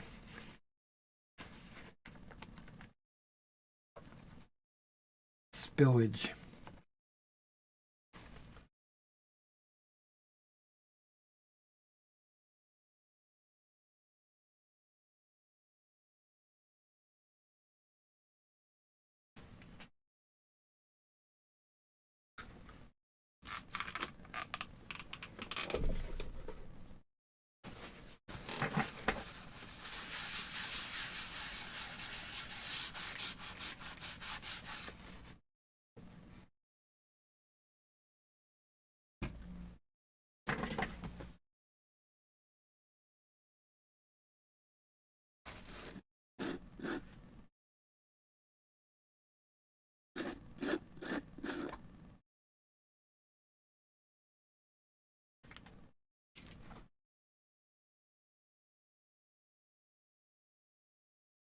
Okay, round 2. Oh yeah, there we go.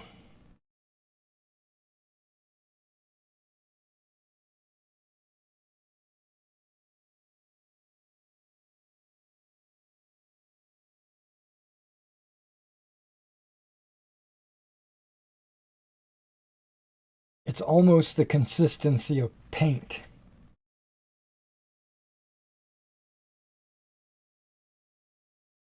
If you can imagine paint with a little bit of like grit in it.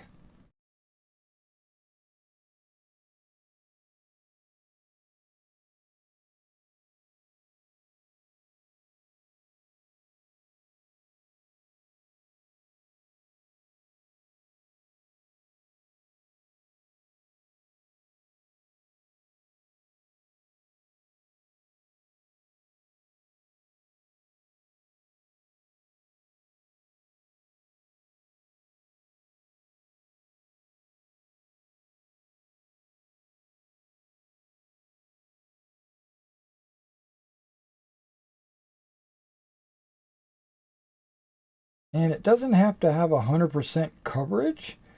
And the reason why that is because I'm going to be putting some flock on this as well, and maybe some tufts.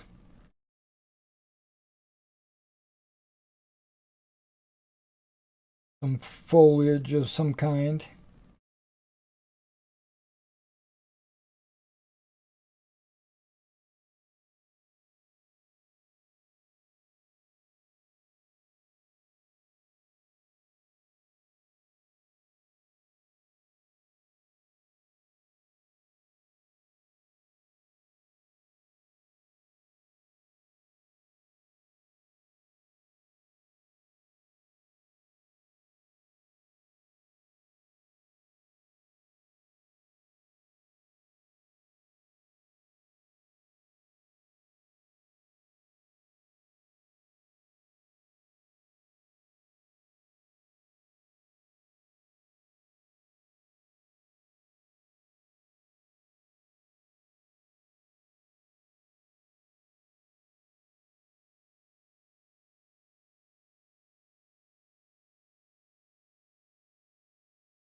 Sorry, I'm concentrating. Not talking.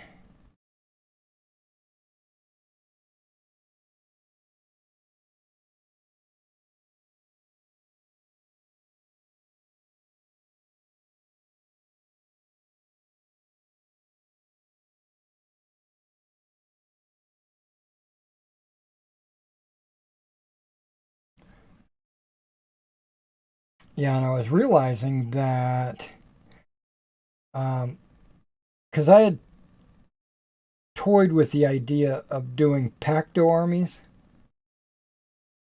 um, just to get a bunch of armies out there on the field. Uh, but then I reversed my thought. But while I was doing that, I was realizing that Pacto doesn't use campsites. There's no campsites in Pacto. I didn't know that until I was watching a few videos. Simon Hall, the designer, talking about Pacto and Magna and stuff.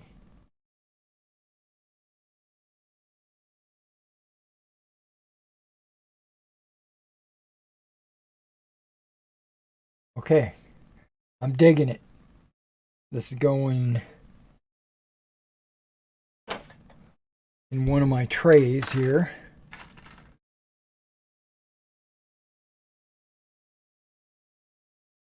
I'm going to set that off to the side.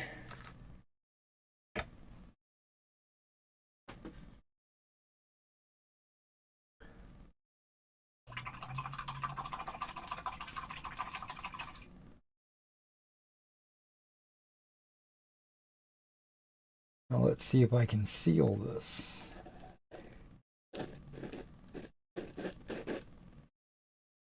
This might be one of those that I need to put in a Ziploc bag.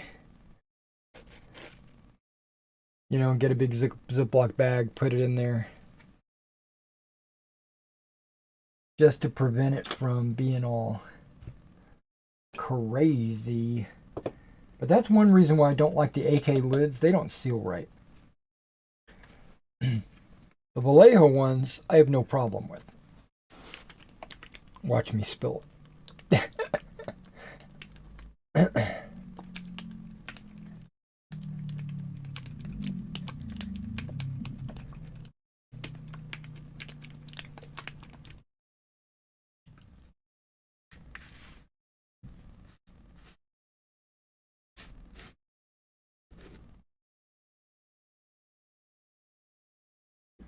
Okay, it's muddy.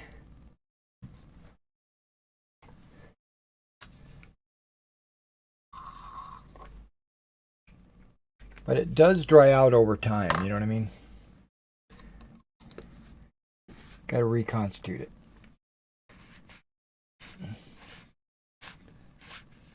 See how that goes on nice and tight? That's great.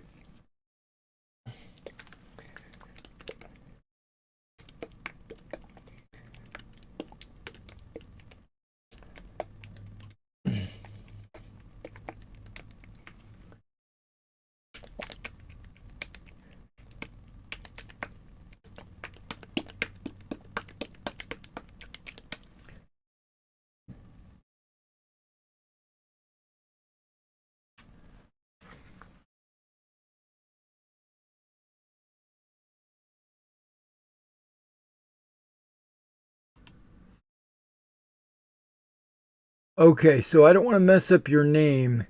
Is that Guilherme? Guilherme Souza? Thanks, man. I appreciate you. All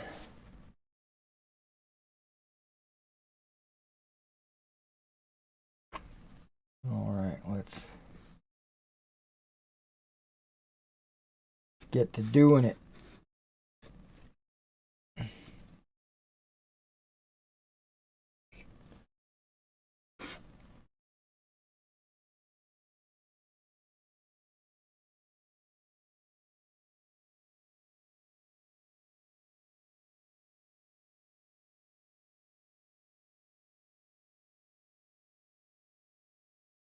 Let's see if I can do the lid.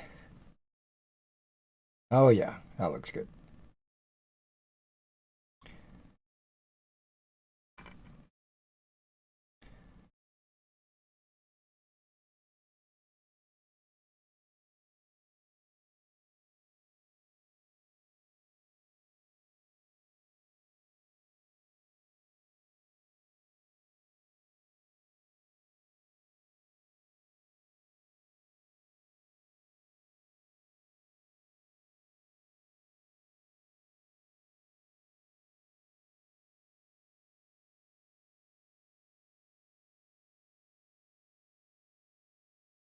This is probably my favorite ground color. The Vallejo medium, I think it's called medium earth or just brown earth. I mean, I've tried muddy ground and dark earth and light earth and uh,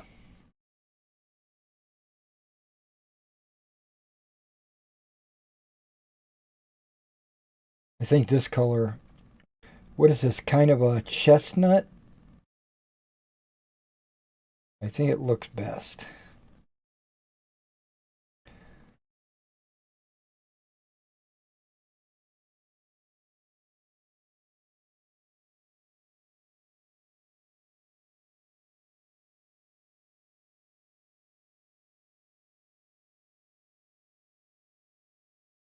And again, if I get it on the bags, that's fine.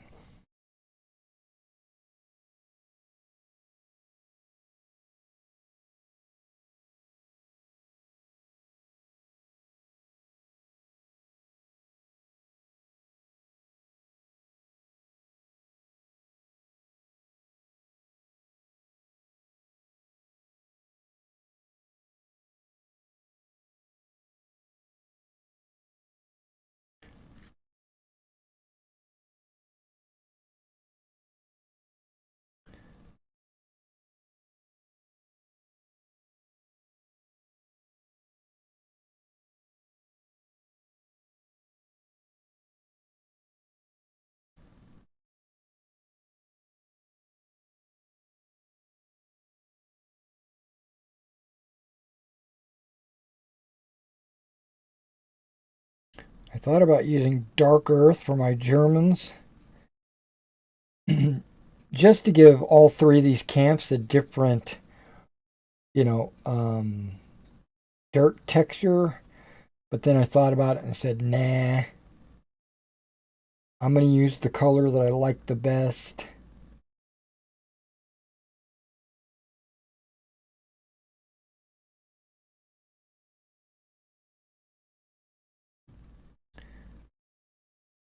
This is the color that I use on my figures.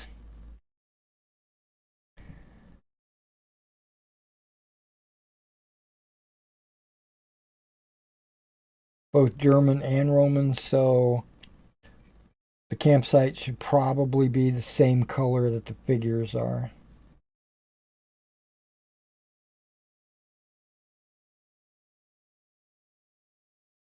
Now on the Roman campsite, I considered putting like a Roman legionary on here. You know, like guarding the campsite or something. But all my legionaries that I have are in action poses. I don't really have one just standing there. I have an officer. I've got a couple of Caesar lookalikes. And some of them are just standing. But I said, no, I'm not going to put one of those guys on here. I thought about putting just a shield leaning up against the tent or something like that. Just to give it a, you know, an extra little some.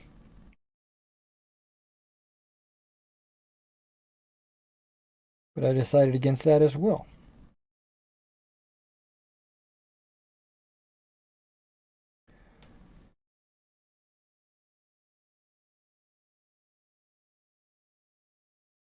Because I do have a bunch of loose shields.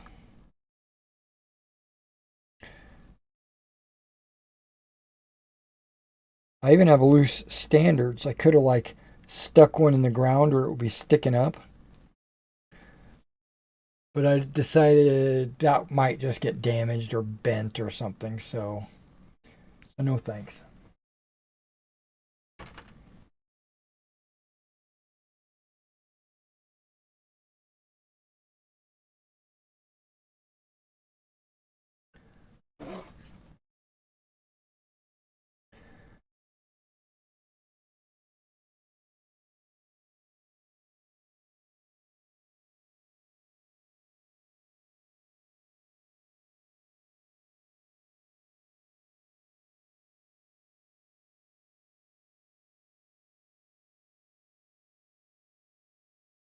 Now this is a Beretta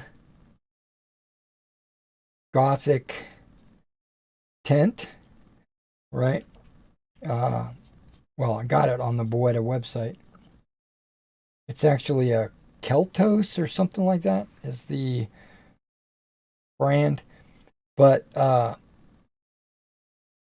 picture, because they've got a painted model on their site that you can see. Plus, when you get it in the mail, you get like this little catalog, and it's got a painted one on it.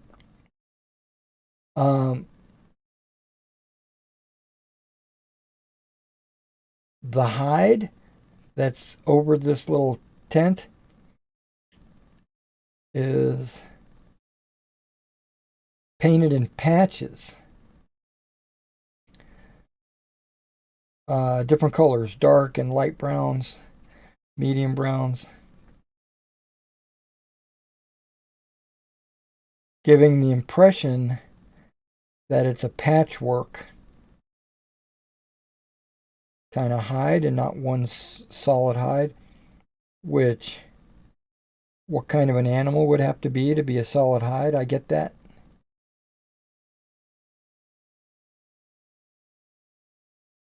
But I think it would be the same animal. You know, if they're using a horse hide or whatever they're using, cow hide.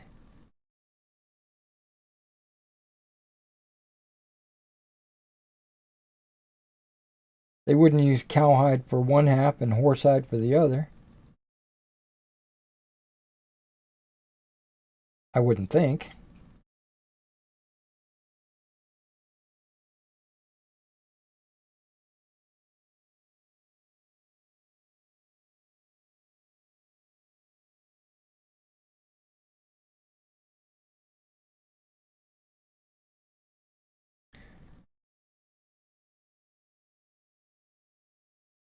So I just painted it all one solid color.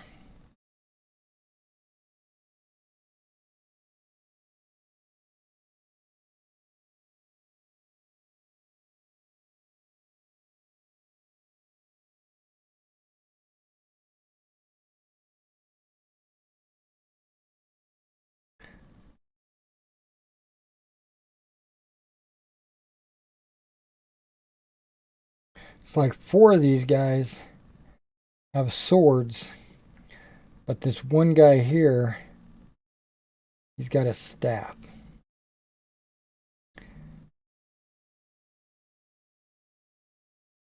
Maybe he's the druid.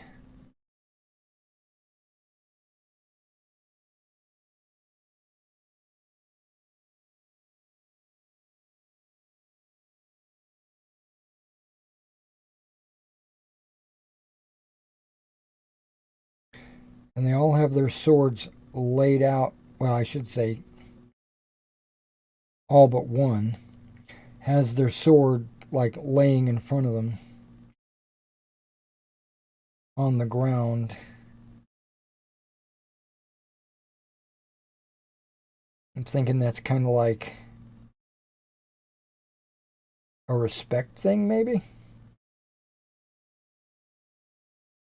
And the guy sitting right in front of the tent, he's got chainmail on.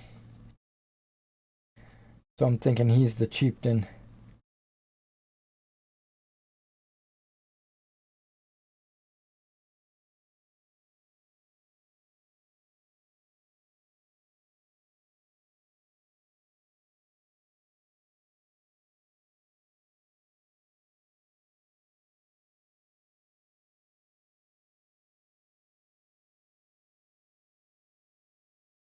Now these little campsite fire pits and stuff,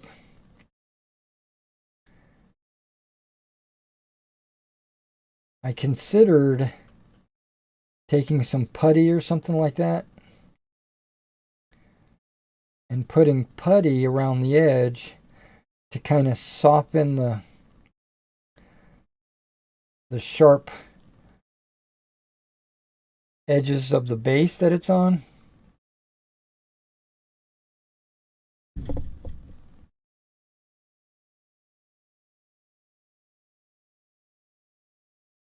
But then I decided against it.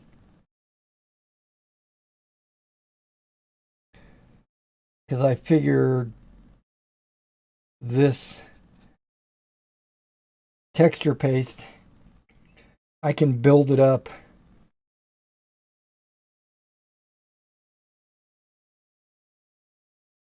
in the corners or whatever to kind of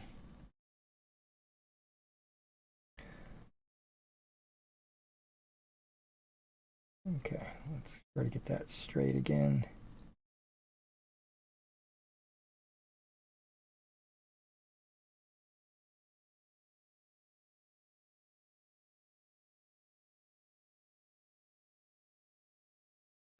To disguise those corners.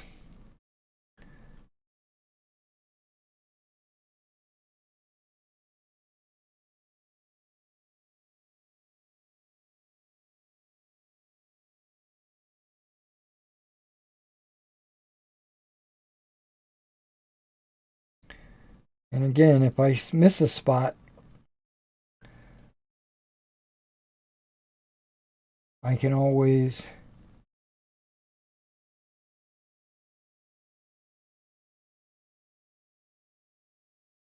cover it with grass or foliage or something.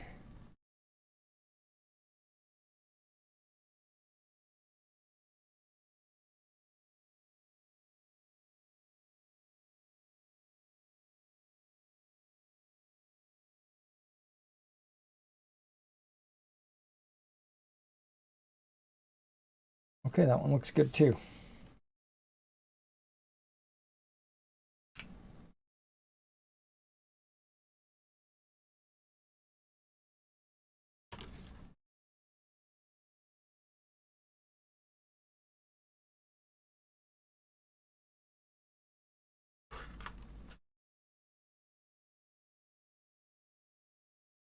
Okay, those are all going to take a moment to dry.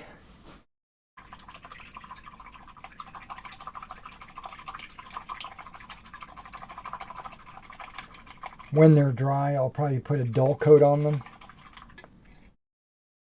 And then I'll put grass on it.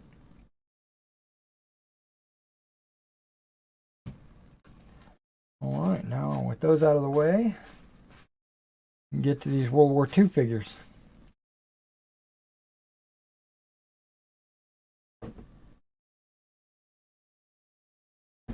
The tanks and stuff.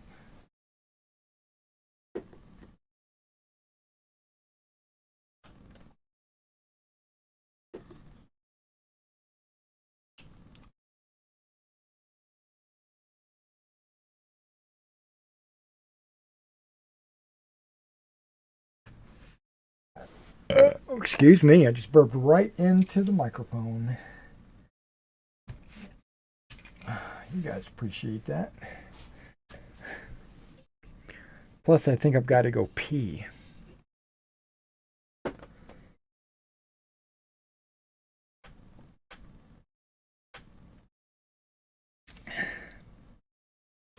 All right, everybody, take a 5-minute break. I'm going to go outside, check the mail, and then I'm going to pee, and then I'll be right back and we'll start painting a little bit on these guys.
All right, I'm going to go pee.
Okay, so I did get a package.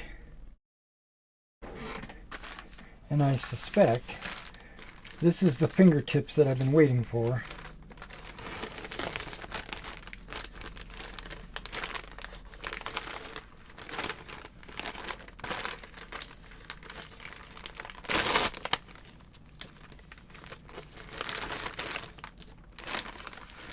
Yep, that's what I've been waiting for.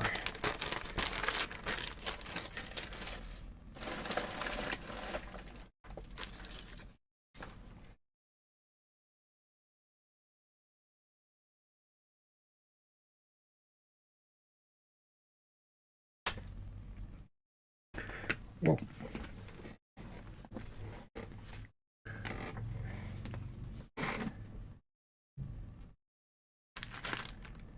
That way I can take these gloves off.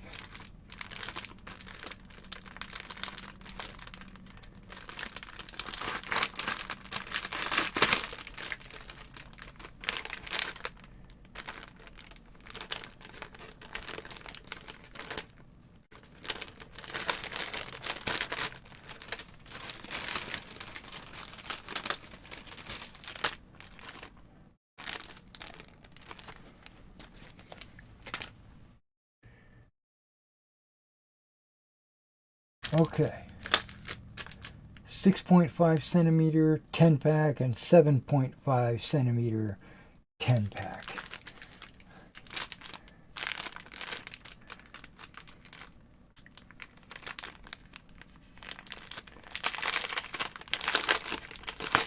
I thought there was 3 sizes, but that's okay.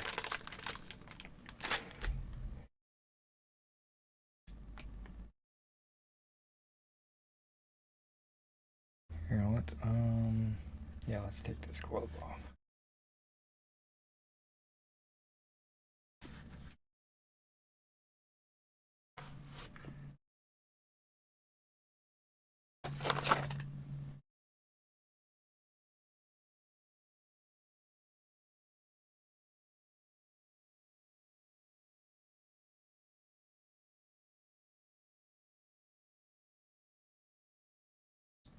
Okay.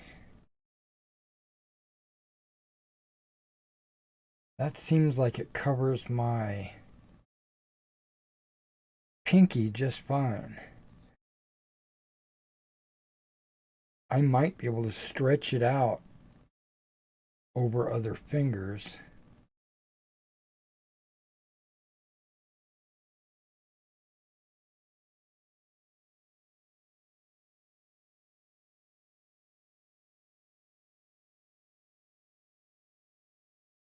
Okay.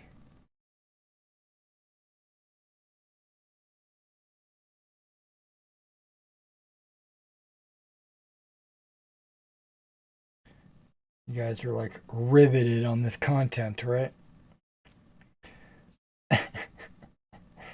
Sorry, I want to know if I can paint with these things on.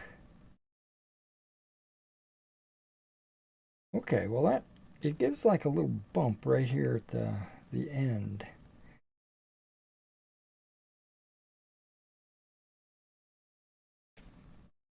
I think that's where the rubber meets the road.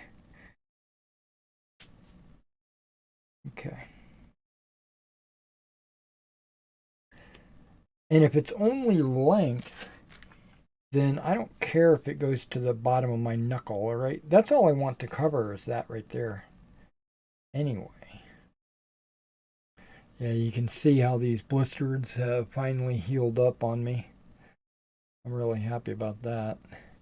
This one's a little sensitive, but that's because I use a mouse. So that's got to be covered. But this Band-Aid right here really needs to be covered. I'm going to try one of these bigger ones just to see what's up.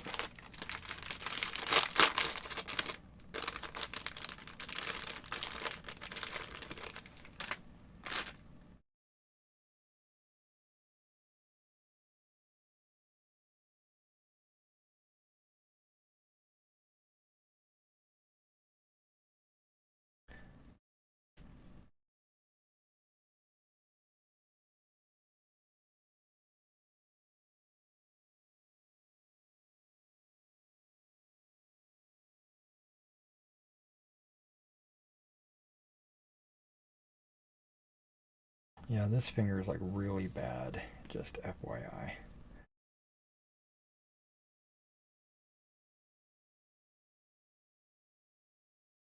Okay.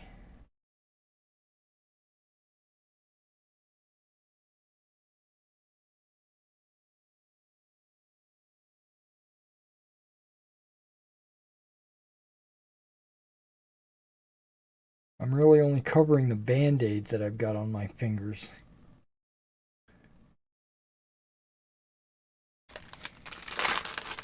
Try one more of these smaller ones to cover my pinky.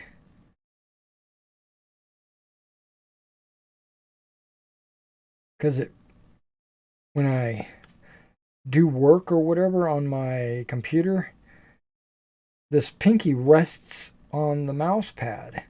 And so when I move my mouse constantly, like all over the place, it's like re-aggravating that blister that was there. Okay. Let's see if these work. They're supposed to be cut resistant, but I'm not going to test that. Okay. Germans. Now I've already primed them and dry brushed them to get a really good look on these vehicles. I also created not only the 76 cannon, but I also did the 85 cannon.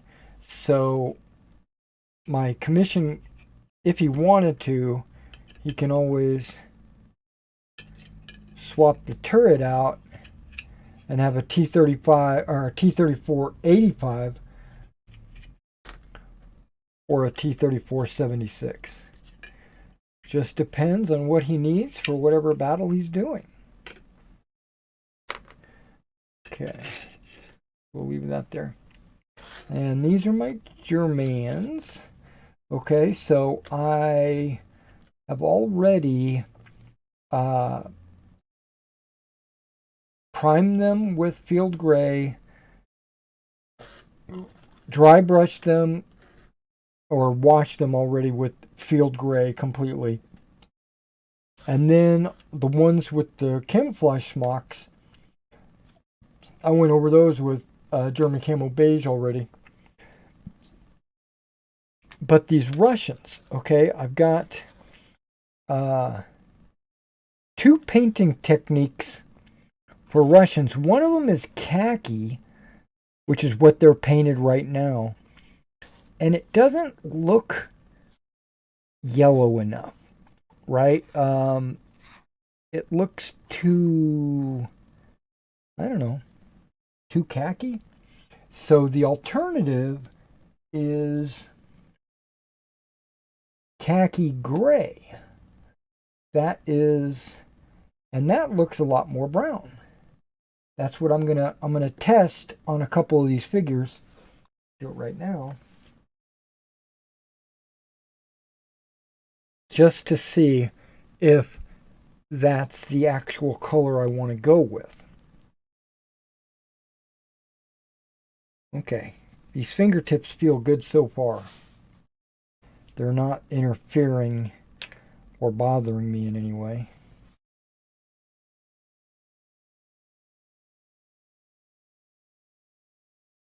All right, khaki gray. Let's add a drop of water. Yep, oh, that was 2 drops, but that's fine.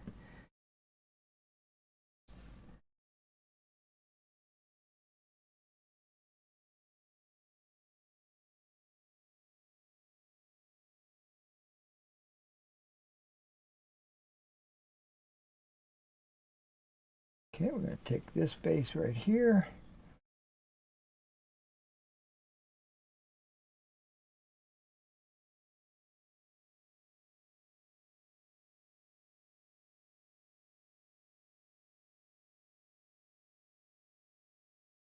Yep, I can already tell without even...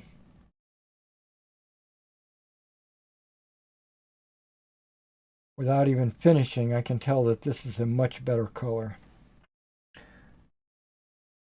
for the Russian uniform.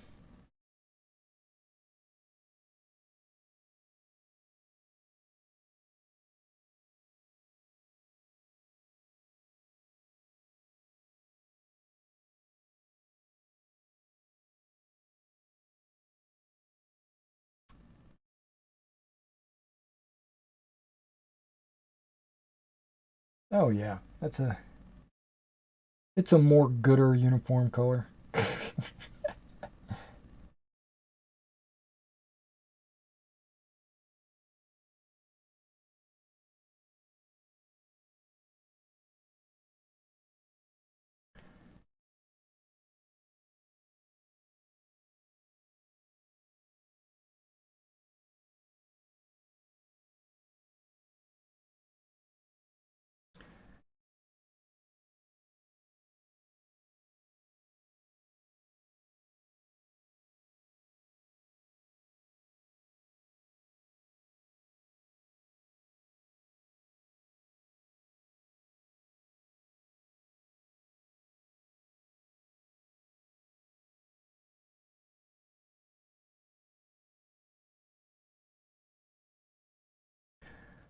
All right, so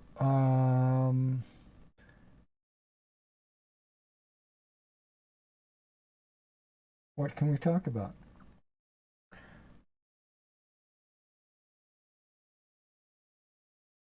We can talk about that rubber piece I got in yesterday for the coastline that I need to make. Um, I don't like it. It's too stiff. So what I'm going to do is just keep it.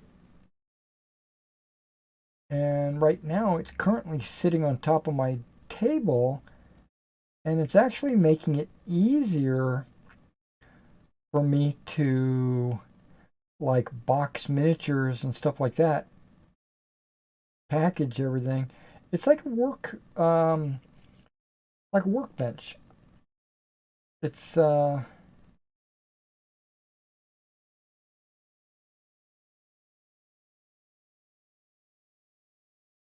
I think I'll just keep it and use it on the table.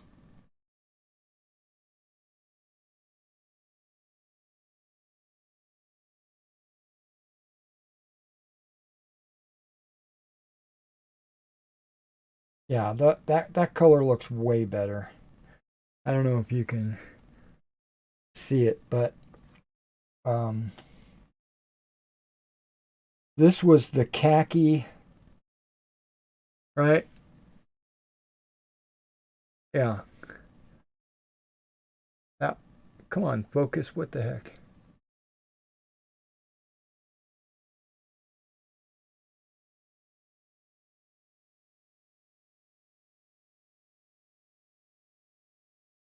But either way, and this is the khaki gray, which you can see there's a major difference.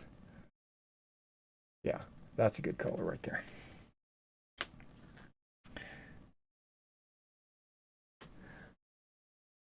So that is going to be the old Russian color.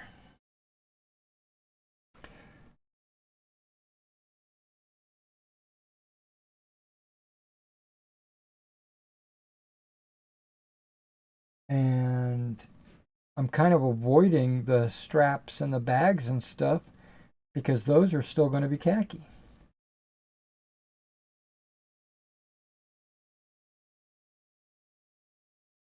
So I'm just painting the pants and the jacket, trying to avoid any bags or straps.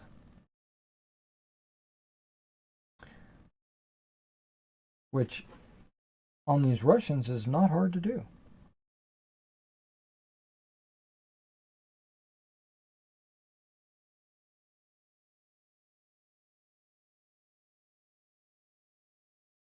And for those of you out there that were asking about the Harn campaign, One of the reasons why I put it on hold, not only was it my primary reason was COVID, right? But knowing that I wasn't able to work on any of these commissions while I had the COVID, I knew that I was going to get behind.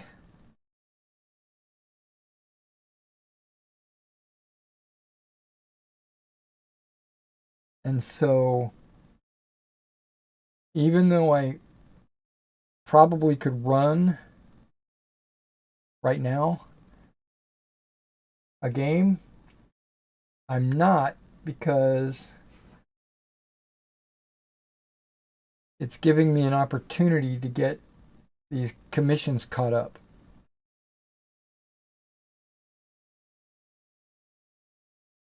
And if you guys don't know, this is one of my primary sources of income. I don't work a side job and then come home and do painting. I paint 24/7 pretty much. Um, maybe not 24, but I paint a lot. And it's all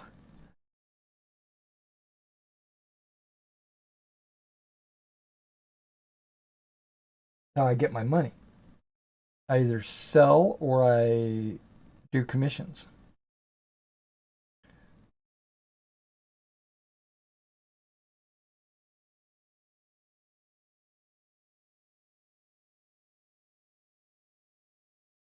So if you got some figures out there you need painted, let me know and I'll hook you up.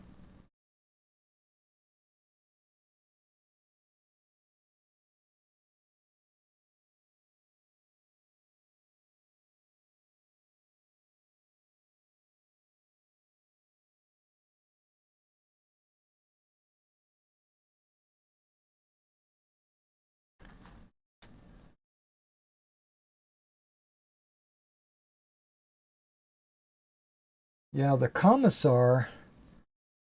See, I don't paint a whole lot of Russians. I mean, I have painted some in the past, specifically for bolt action, the NKVD or whatever, and other like machine gunners and stuff. But I'm not really that big on the Eastern Front. And this set has a commissar. And the commissar has a, a megaphone where he screams out, forward, attack, advance, turn around and die, you know. And I didn't know how to paint it. So I did a little research and I found they were pretty much white. I mean, they're off white. So I painted it brain matter beige or something like that. You can probably see it right there. It's it's not pure white, but it's pretty much white. And then when I wash it, it'll be just perfect.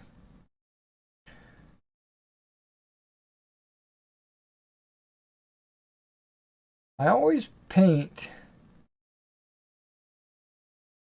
knowing that there will be a wash pending. And it'll change the colors slightly, once you wash.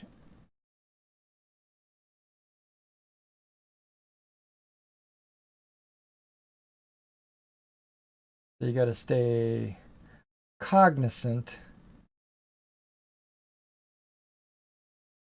of that.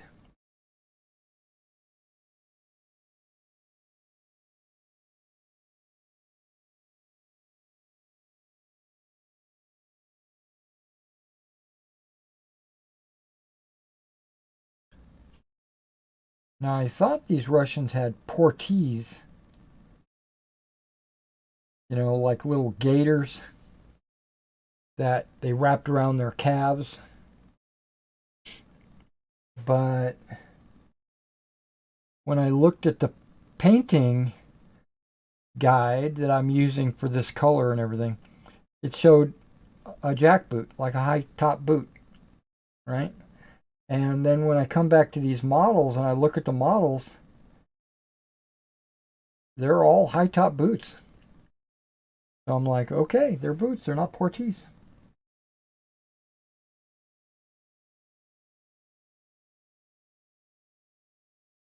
I'm going to give you guys a little bit of a little story here. You might agree with it or you might disagree with it. I don't care. Everybody's got their opinion. You can agree or disagree. It's up to you.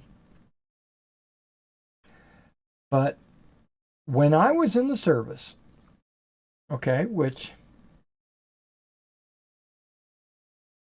I got out in 95.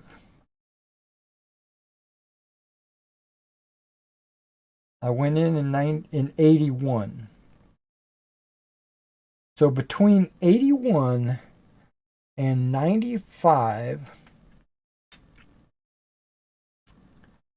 is my experience, right? Okay. So I just want to let you know where my experience was coming from.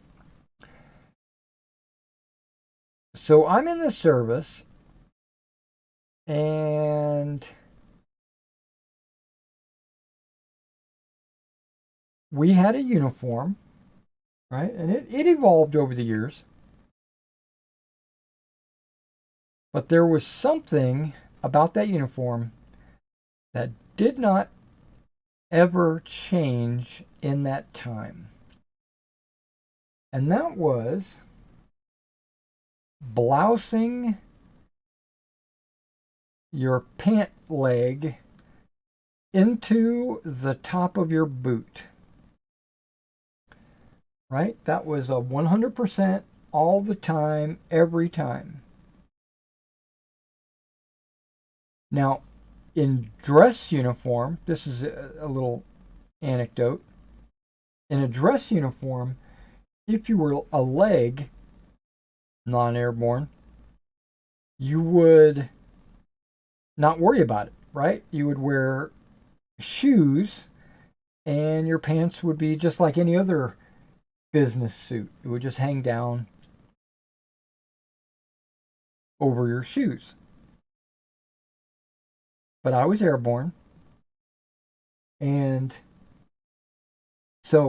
we bloused our dress greens into our jump boots. Okay, so it didn't matter what uniform we wore. It was always bloused. Okay, which no big deal.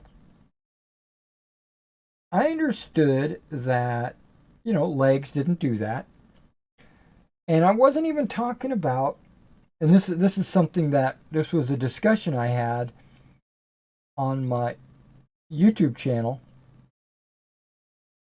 I wasn't even talking about dress uniform. I was only talking about field uniforms or garrison uniforms, which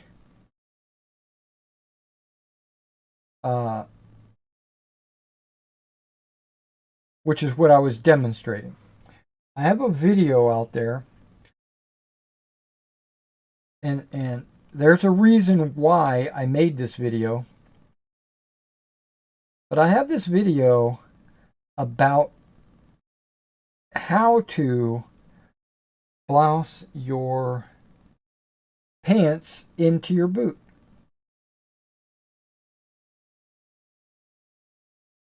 There's different techniques, different ways to go about doing it. Some people even use like these little blousing rubbers where they didn't actually have to stick their pants in their boots. They would just use these little rubber bands that made it look like your pants were tucked into your boot, right? They're called blousing rubbers, and I would never use those because I felt like that was cheating, and I hate cheaters, but I didn't have anything against people that used them. I thought that was just their way of being lazy. So I go to these airsoft events, right? Which, no big deal. And I would see people wearing a military uniform, and they wouldn't have their boots bloused. First of all, 99% of these guys are civilians, and they don't know what's up.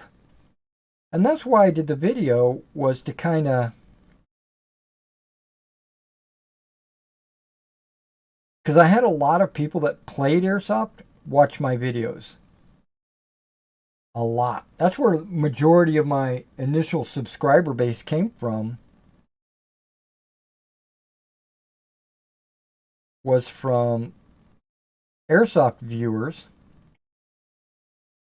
because I would do like gun reviews and how to fix gearboxes, and what the best goggles are, and I did videos like that, a lot like I do my miniature videos, but just imagine around the airsoft universe.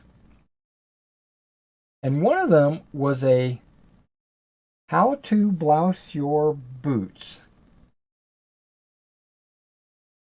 And I wouldn't have done it, I wouldn't have made this video if I didn't see some active duty in the military soldiers running around without their boots bloused. It just looked disgraceful, right? I looked at these guys and I said, those guys are scumbags, dirtbags. They're lazy. They don't care. They have no self-respect. They don't honor the uniform. And this was probably 2010, something like that. I'm guessing. So I saw these guys and I said, okay. Now, let me say this. There were times that we would be ordered to unblouse our boots, and that's 99% of that time was when it was extremely hot out. Right? So it allowed a little bit of air to circulate around your legs. It helped to keep you cool or whatever. And this was not that situation. So I made a video, and I specifically said in the video that I thought these guys that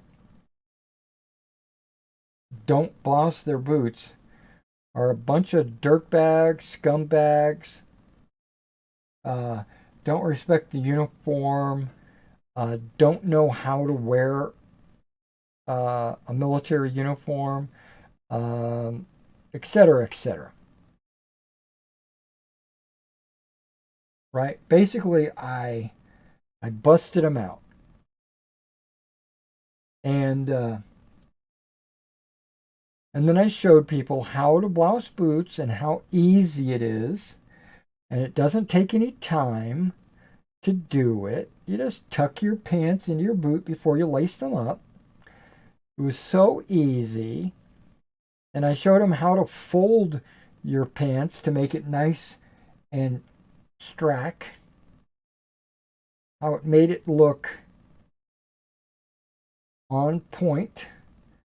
And elite units, or people that I would consider elite, would never consider running around like a jank ass leg. Right?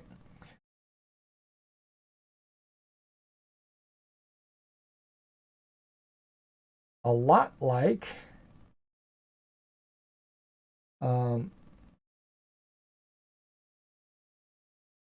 these models. All their pants are tucked into their boots.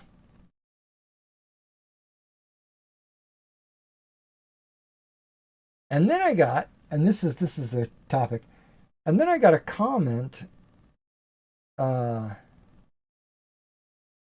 some guy. I don't know who he is. He said he was active duty, and he said his unit doesn't require them to blouse their boots. And I replied, you must be a leg, or you must be in a unit that doesn't give a shit. Right? You're in a unit that I wouldn't want to be with in combat, because they're a bunch of people that don't care. And we went back and forth a couple of times. No, it didn't last very long, because all my responses were not really at what he was saying, but the situation. My responses were all, units that do this are like this. My unit doesn't do that. And I was like,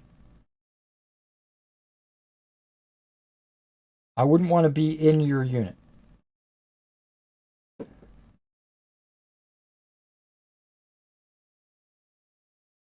And then just the other day, I was thinking that these guys had porties. That's what I was getting at, which are basically leg wraps that go around your boot and pants.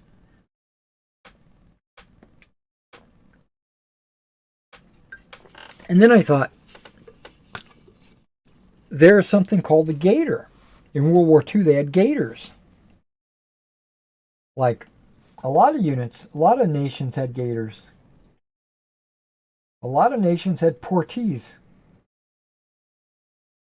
And then a lot of units, or a lot of nations, had their guys tuck their uniforms into their boots. And I was thinking to myself, why? Because my mind went back to that guy that commented like 12 years ago. And I said to myself, why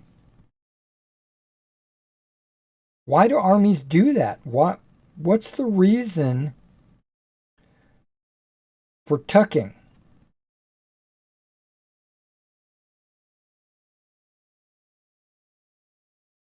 Does anybody know?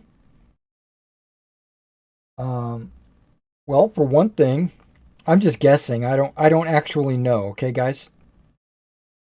But, well, for one thing, it keeps your pants tight to the leg, and it doesn't like get in the way, especially like if you're going through brush or something. It won't get caught because it's tucked into your boot.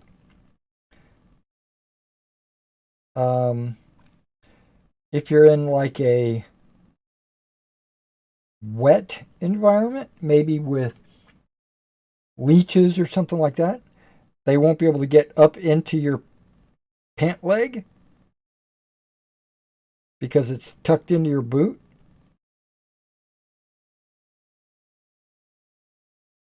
or gaiters or porties.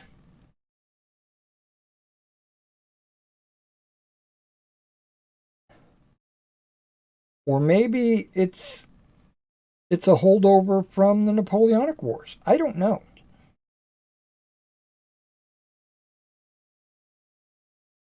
I'd like to know the reasoning why. It might just be for looks. It might be for discipline.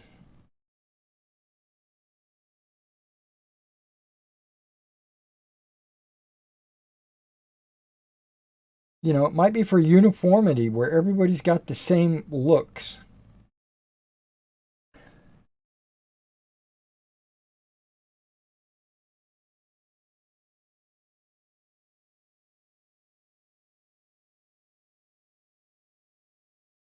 Yeah, I don't know.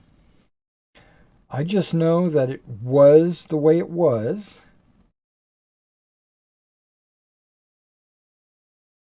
And it does look good when it's tucked in. You look like a scumbag or a dirtbag, a lazy SOB if it's not tucked in.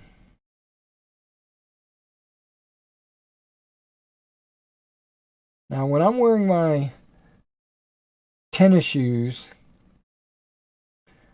I don't take my blue jeans and tuck them in. For one reason, they wouldn't fit. But if I'm wearing boots, because I actually own a number of pairs of boots, I actually own a pair of brown Cochranes from World War II. They're remakes. They're replicas, but that's what they are. They're brown Cochrane jump boots. The same color and design that they used in World War II. If I wore those and I had jeans on, I probably wouldn't tuck them in. I would just let the jeans go down to the ankles. But that's blue jeans.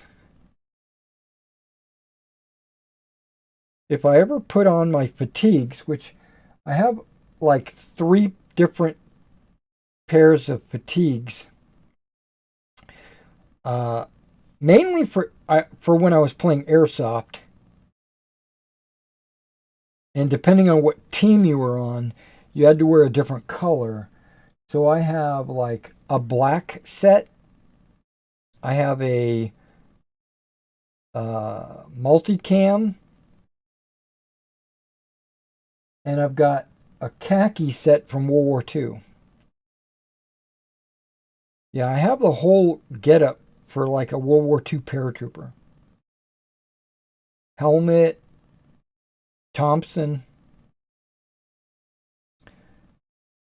all the like musette bags, the ammo bags, all that kind of stuff. Would I tuck that into my boot? Yes.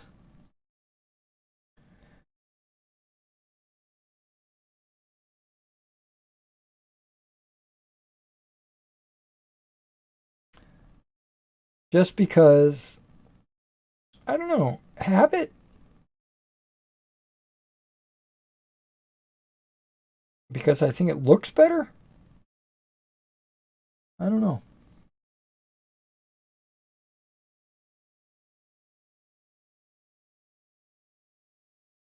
Okay, now this is an odd color. I've already painted their helmets, but that little painting guide that I was using to paint these, which I think comes from the Flames of War website actually, and it's, you know, they have Vallejo paints, and they say paint the helmet this or paint any exposed metal with this, and it was Luftwaffe green for a Russian.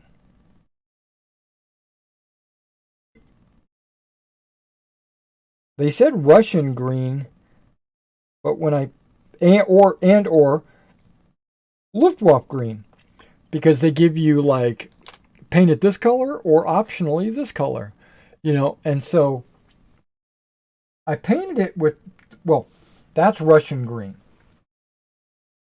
That's Russian green with like a green gray dry brush. I'm not exactly sure which dry brush it was, but it's already over with. But it was like a green gray, like a jean gray. No. And I thought that color didn't look good for helmets. So I looked at the alternate and it said Luftwaffe green. And I was like, Luftwaffe green? That's weird. But I put it on and then I was like, damn, that looks good. That looks exactly like I wanted it to.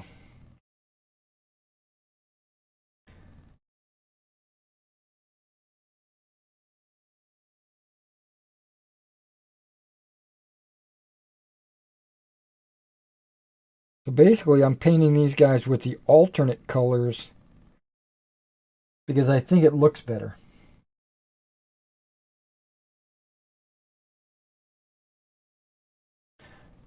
The khaki gray and the Luftwaffe green for the helmets.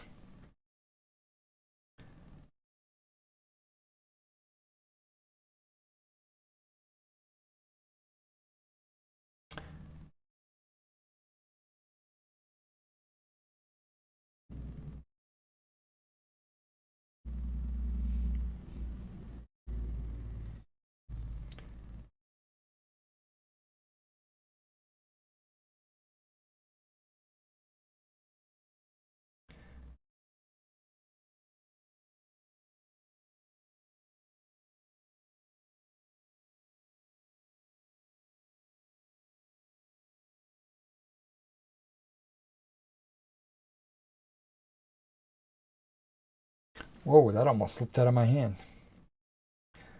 Okay, these guys are coming around pretty quickly. Very happy with that. I've only got like 5 figures left. And again, remember, I plan to finish these probably tomorrow. I won't be on camera tomorrow. I don't think.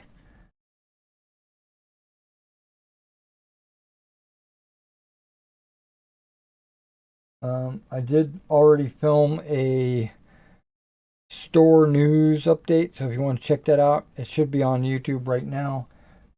And I also did a Meg project, a 15mm Ancients project update, where I talked about the terrain boards that I cut out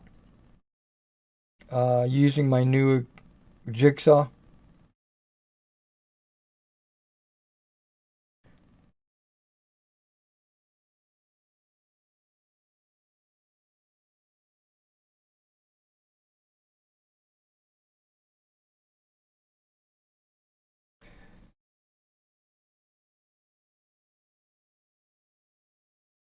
This new jigsaw is a Value Max jigsaw.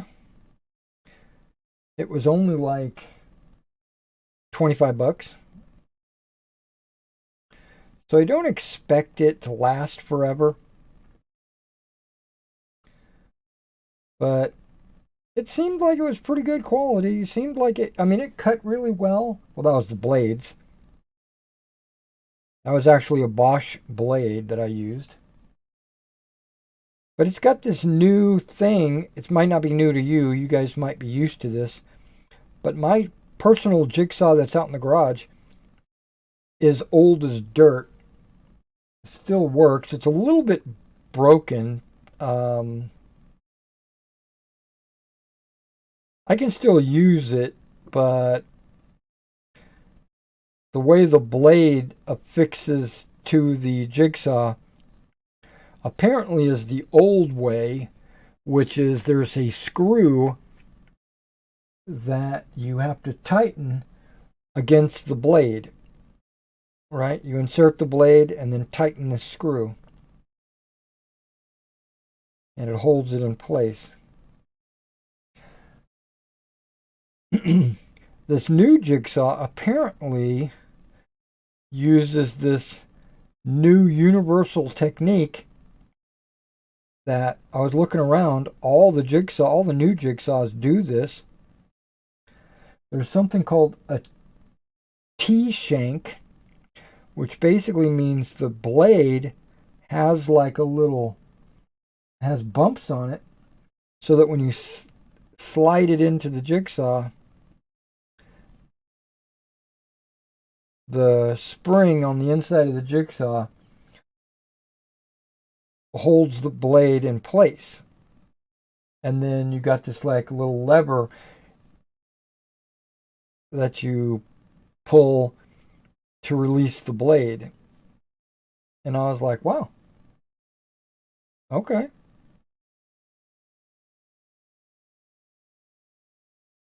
Bad they didn't do that like 20 years ago.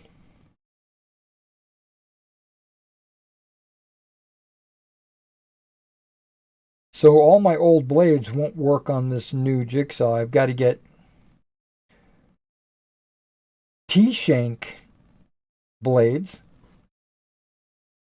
which is perfectly fine because my old blades are all dull anyway.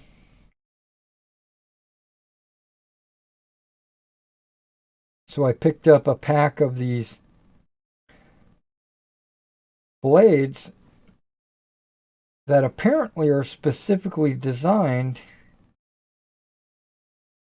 for curves, right? They're a little bit thinner, narrower, thinner, however you want to look at it. They're not as wide as like the normal blades.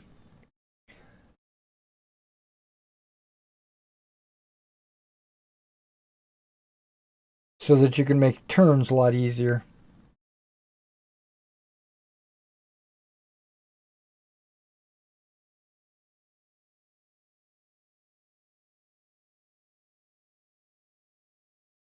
So I bought a pack of those, and those were Bosch. It was like a 5-pack. I didn't know if I was going to burn through these blades.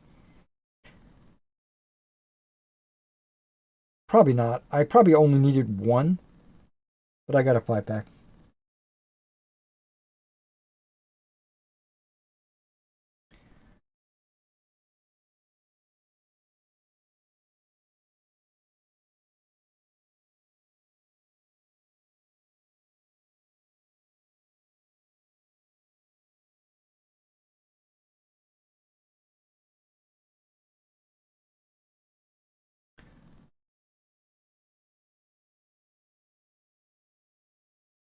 Okay. All the khaki gray is done. Now, I lied. I've got these 3 armored cars. Got guys inside.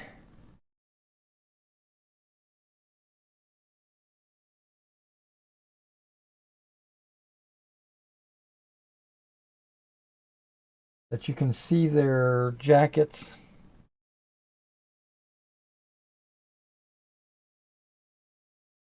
Okay.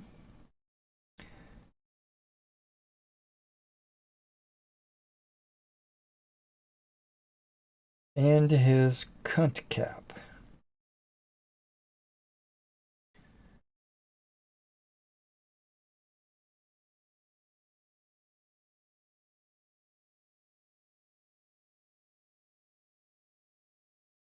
Yeah, he actually looks really good.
All right.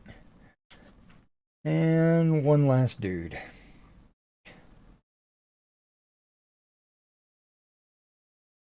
Now this last one has a helmet on, not a soft cap.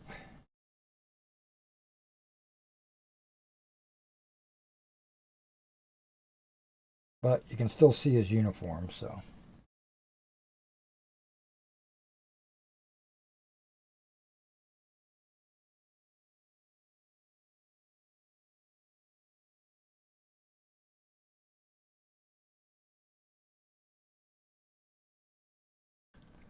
Okay.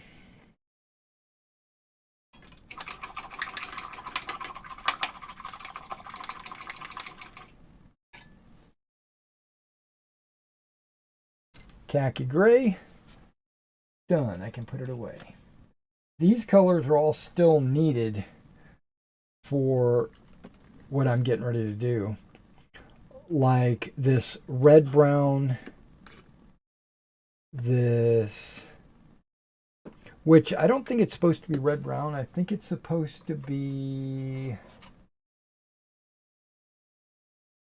okay, where are you at?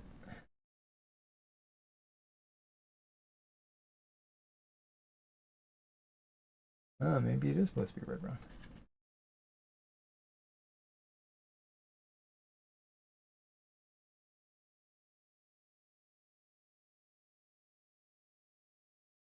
Wait, I'm a little confused. Oh, no, that's whole red. Yeah, I think it's supposed to be rock brown, right? Okay, so we're going to switch it out for rock brown. So, rock brown and olive green. So, this are going to go on the camouflage for those guys.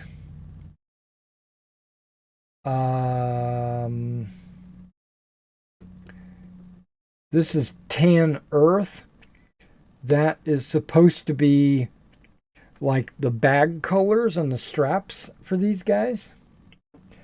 And field gray, I was gonna,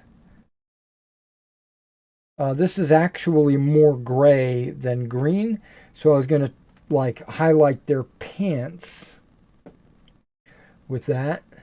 This is gonna be wood color, gunmetal, and then this is black gray, which is gonna be boots and stuff.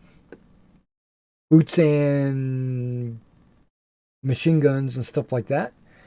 This is the track primer, and that was for, that's linen. That was for my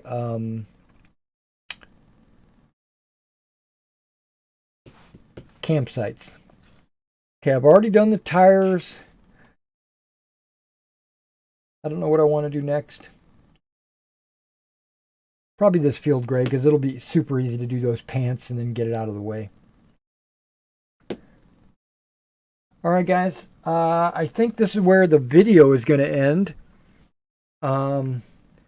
We are after 3 o'clock, so I've been streaming for 3 hours. I appreciate everybody coming in, giving me their welcomes and hellos and stuff like that, and I appreciate all that. So I will catch you guys next week, probably. All right. You guys take care.